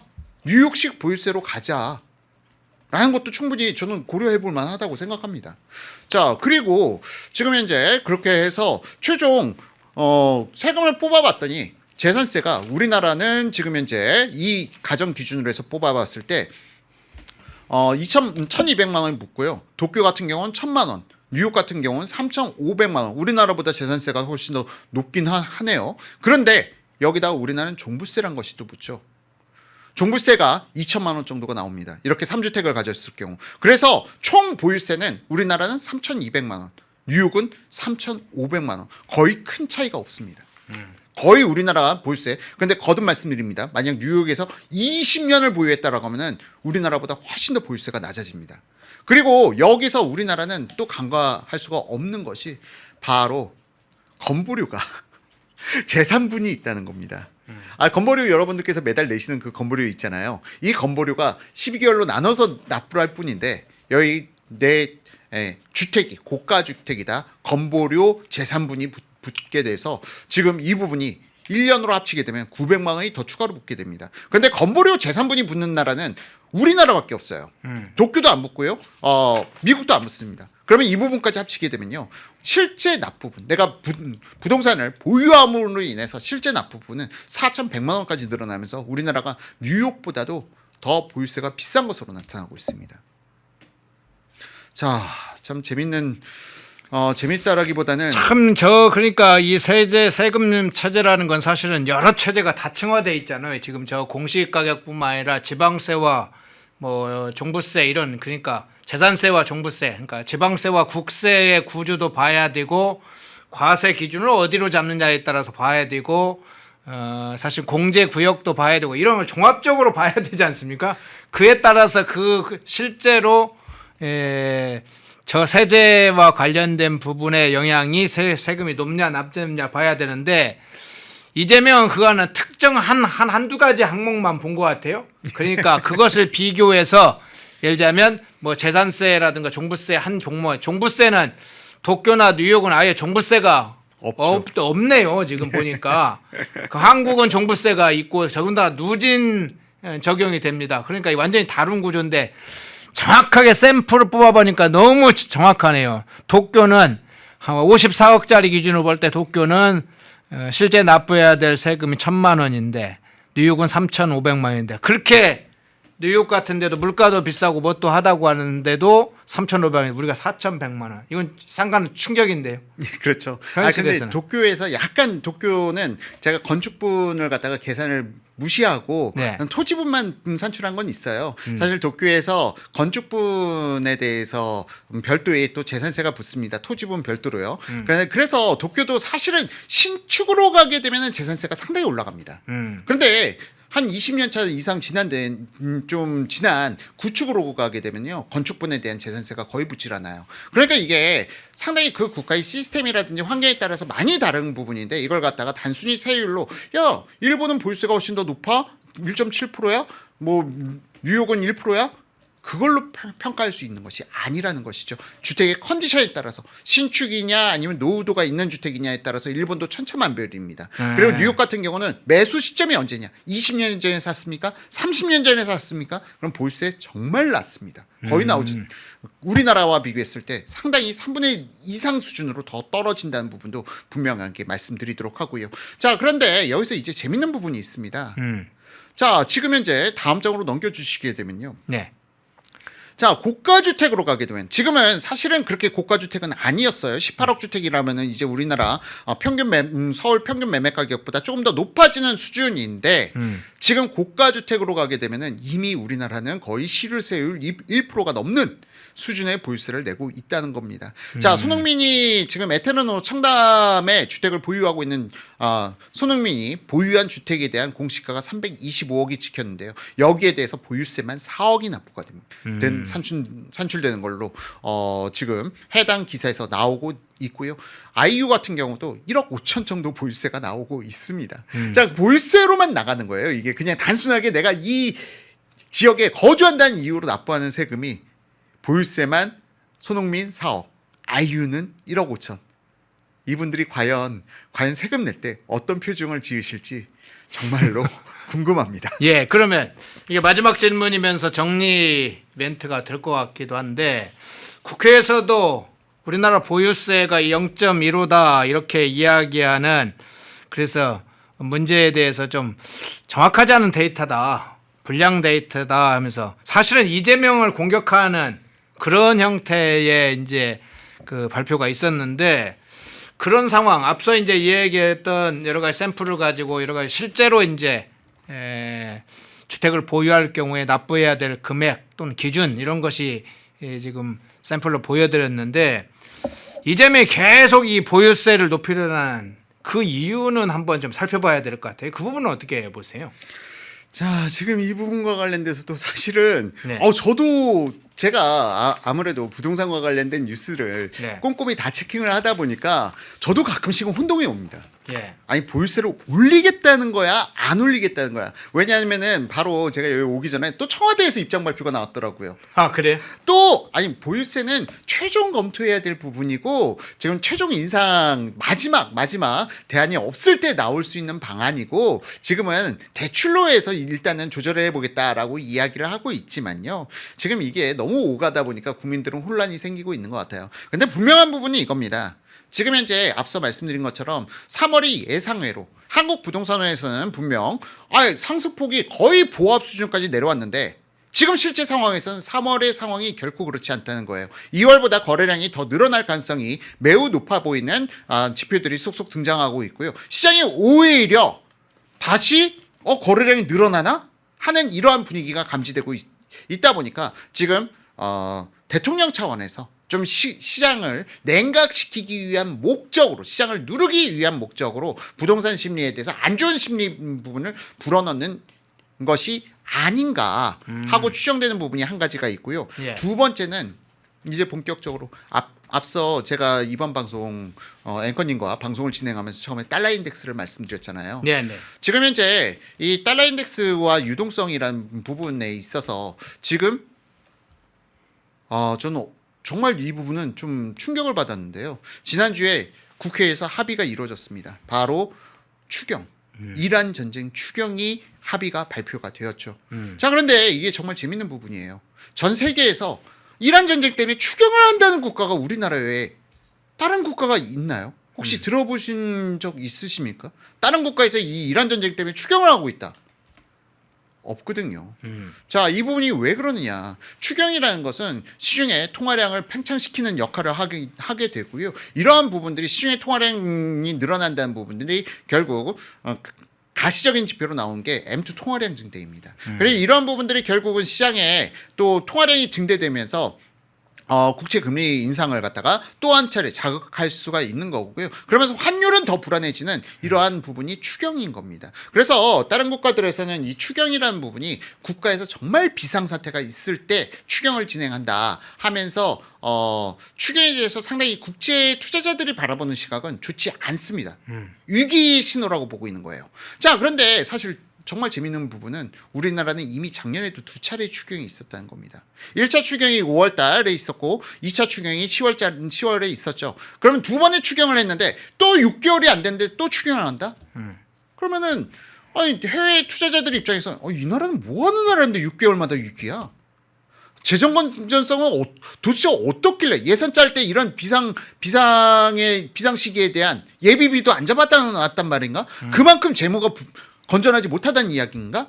로 받아들일 수밖에 없는 것이죠. 그러면서 해외 투자자들이 특히나 더 우리나라 시장에서 이탈이 많이 나오게 되는 거고요. 이 부분이 달러 인덱스가 100을 넘지 않았던 시기였음에도 불구하고 우리나라 환율만 일본이라든지 다른 국가들은 괜찮은데 우리나라 화폐만 유독 더 환율이 급등이 나왔던 이유와 매칭이 됩니다. 그러면 결국 지금 이재명 정부에서는 본인이 확장 재정을 통해서 풀어놓은 유동성 아니면 추경 등을 통해서 풀어놓은 유동성을 결국은 회수를 해야 환율이 안정이 되는 부분이 있는데 본인이 일단은 돈은 막 펑펑 썼습니다. 그러면서 야 국민들 너희들은 아꼈어. 너희들은 기름 안 꼈어. 이런 게 과연 설득력이 있는지 그리고 또한 이거에 대해서 본인이 생색은 본인이 내고 이거에 대한 책임은 바로 집 가진 자들에게 다 올가매게 하려고 하는 속생이 아닌가. 그러면서 집 가진 사람들에게 세금을 갖다가 좀 전가시키고 이러한 부분이 결국은 지금 현재 다주택자는 앞서 보신 것과 같이 좀 약간 이미 세금이 많습니다. 이미 세금이 다른 국가들과 비교해도 전 세계적으로 가장 세금이 높은 국가 중에 하나예요. 그러면은 지금 아마도 이재명 대통령이 이렇게 하는 이유는 다음 대상자는 1주택자들이 아닌가. 1주택자들이 세금을 상당히 높일 가능성이 높아 보이고요. 그런데 이 1주택자들의 증세에 대해서 그러면 증세에 대해서 반발이 나오지 않겠습니까? 네. 이 부분을 사전 차단하기 위한 목적으로 난 미리 다 얘기했잖아 하는 목적으로 지금 이렇게 트위터 X를 통해서 미리 자기 자신의 지지 세력을 결집시키고 또한 이러한 증세에 대해서 반발하는 부분을 억누르기 위한 사전 포석이 아닌가라는 생각도 들고 있습니다. 예, 오늘 전체적으로 시장의 흐름을 좀 중요하게 짚어주셨네요. 매물 시장, 뭐 임대 시장, 뭐 여러 가지 짚어주셨는데 여기에다가 보유세 관련해서도 실제로 해외 다른 국가들과 보유세를 비교해 볼 때 우리가 보유세가 굉장히 낮은 수준이냐 하는 문제와 관련된 부분도 좀 짚어주셨네요. 전세 매물과 관련해서 살펴봐주는데 하나하나 좀 상당히 귀담아드릴 청와대 김용범이 이걸 귀담아 들으시는 게 좋을 것 같아요. 하긴 뭐 김용범은 비트코인이나 이런 건 알지 모르지만 부동산은 잘 모르겠죠. 뭐 그런 상황까지 감안해서 오늘 좋은 좀 분석을 해주셨네요. 예, 이종원 아포요 대표님이었습니다. 고맙습니다. 감사합니다. 시청자 여러분 안녕하십니까. 펜앤마이크 선우 윤호 기자입니다. 설 명절 앞두고 또 평일에도 평상시에도 술 안주로 굉장히 좋은 게 바로 이 과메기입니다. 저도 굉장히 좋아하는 이 과메기 펜앤마이크 특가로 구매하시면은 포항 산지에서 직송되는 과메기 플러스 야채 세트를 23,900원에 구매가 가능하십니다. 소주랑 같이 먹으면 더욱더 맛있는 이 과메기, 구성은 과메기와 야채 세트만 이렇게 되어 있는데 이 야채가 어디서 오냐? 당일 새벽에 옵니다. 그래서 정말 신선하고 특히나 포항 산지에서 나오는 이 과메기는 그 어느 과메기보다도 꾸덕하고 쫄깃하고 고소합니다. 저도 방금 먹어봤는데 너무나 맛있었던 이 과메기 펜앤마이크 특가로 구매하시면은 23,900원에 구매가 가능하시니까 우측 카드에 나와있는 152-1331 152-1331 전화 주시면은 간편하게 문의 및 구매 가능하시니까 많은 관심 부탁드리도록 하겠습니다.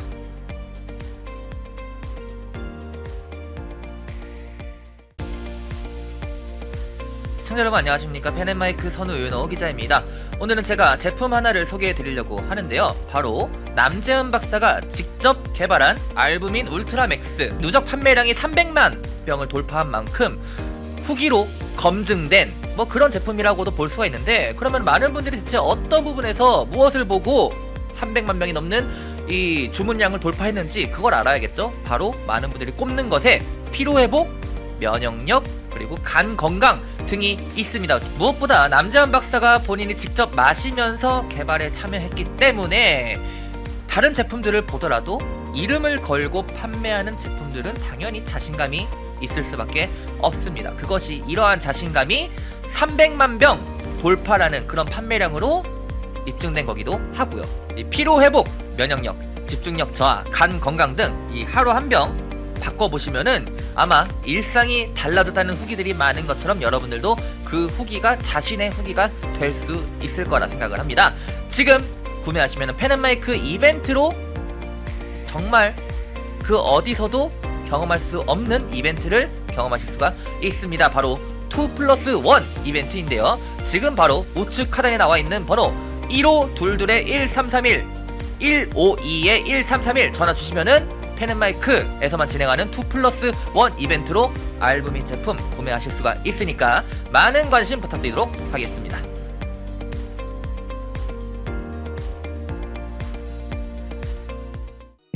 펜앤마이크에서 추천하는 영상도 보고 가세요. 다른 영상도 즐기시려면 구독 버튼을 꼭 눌러주세요.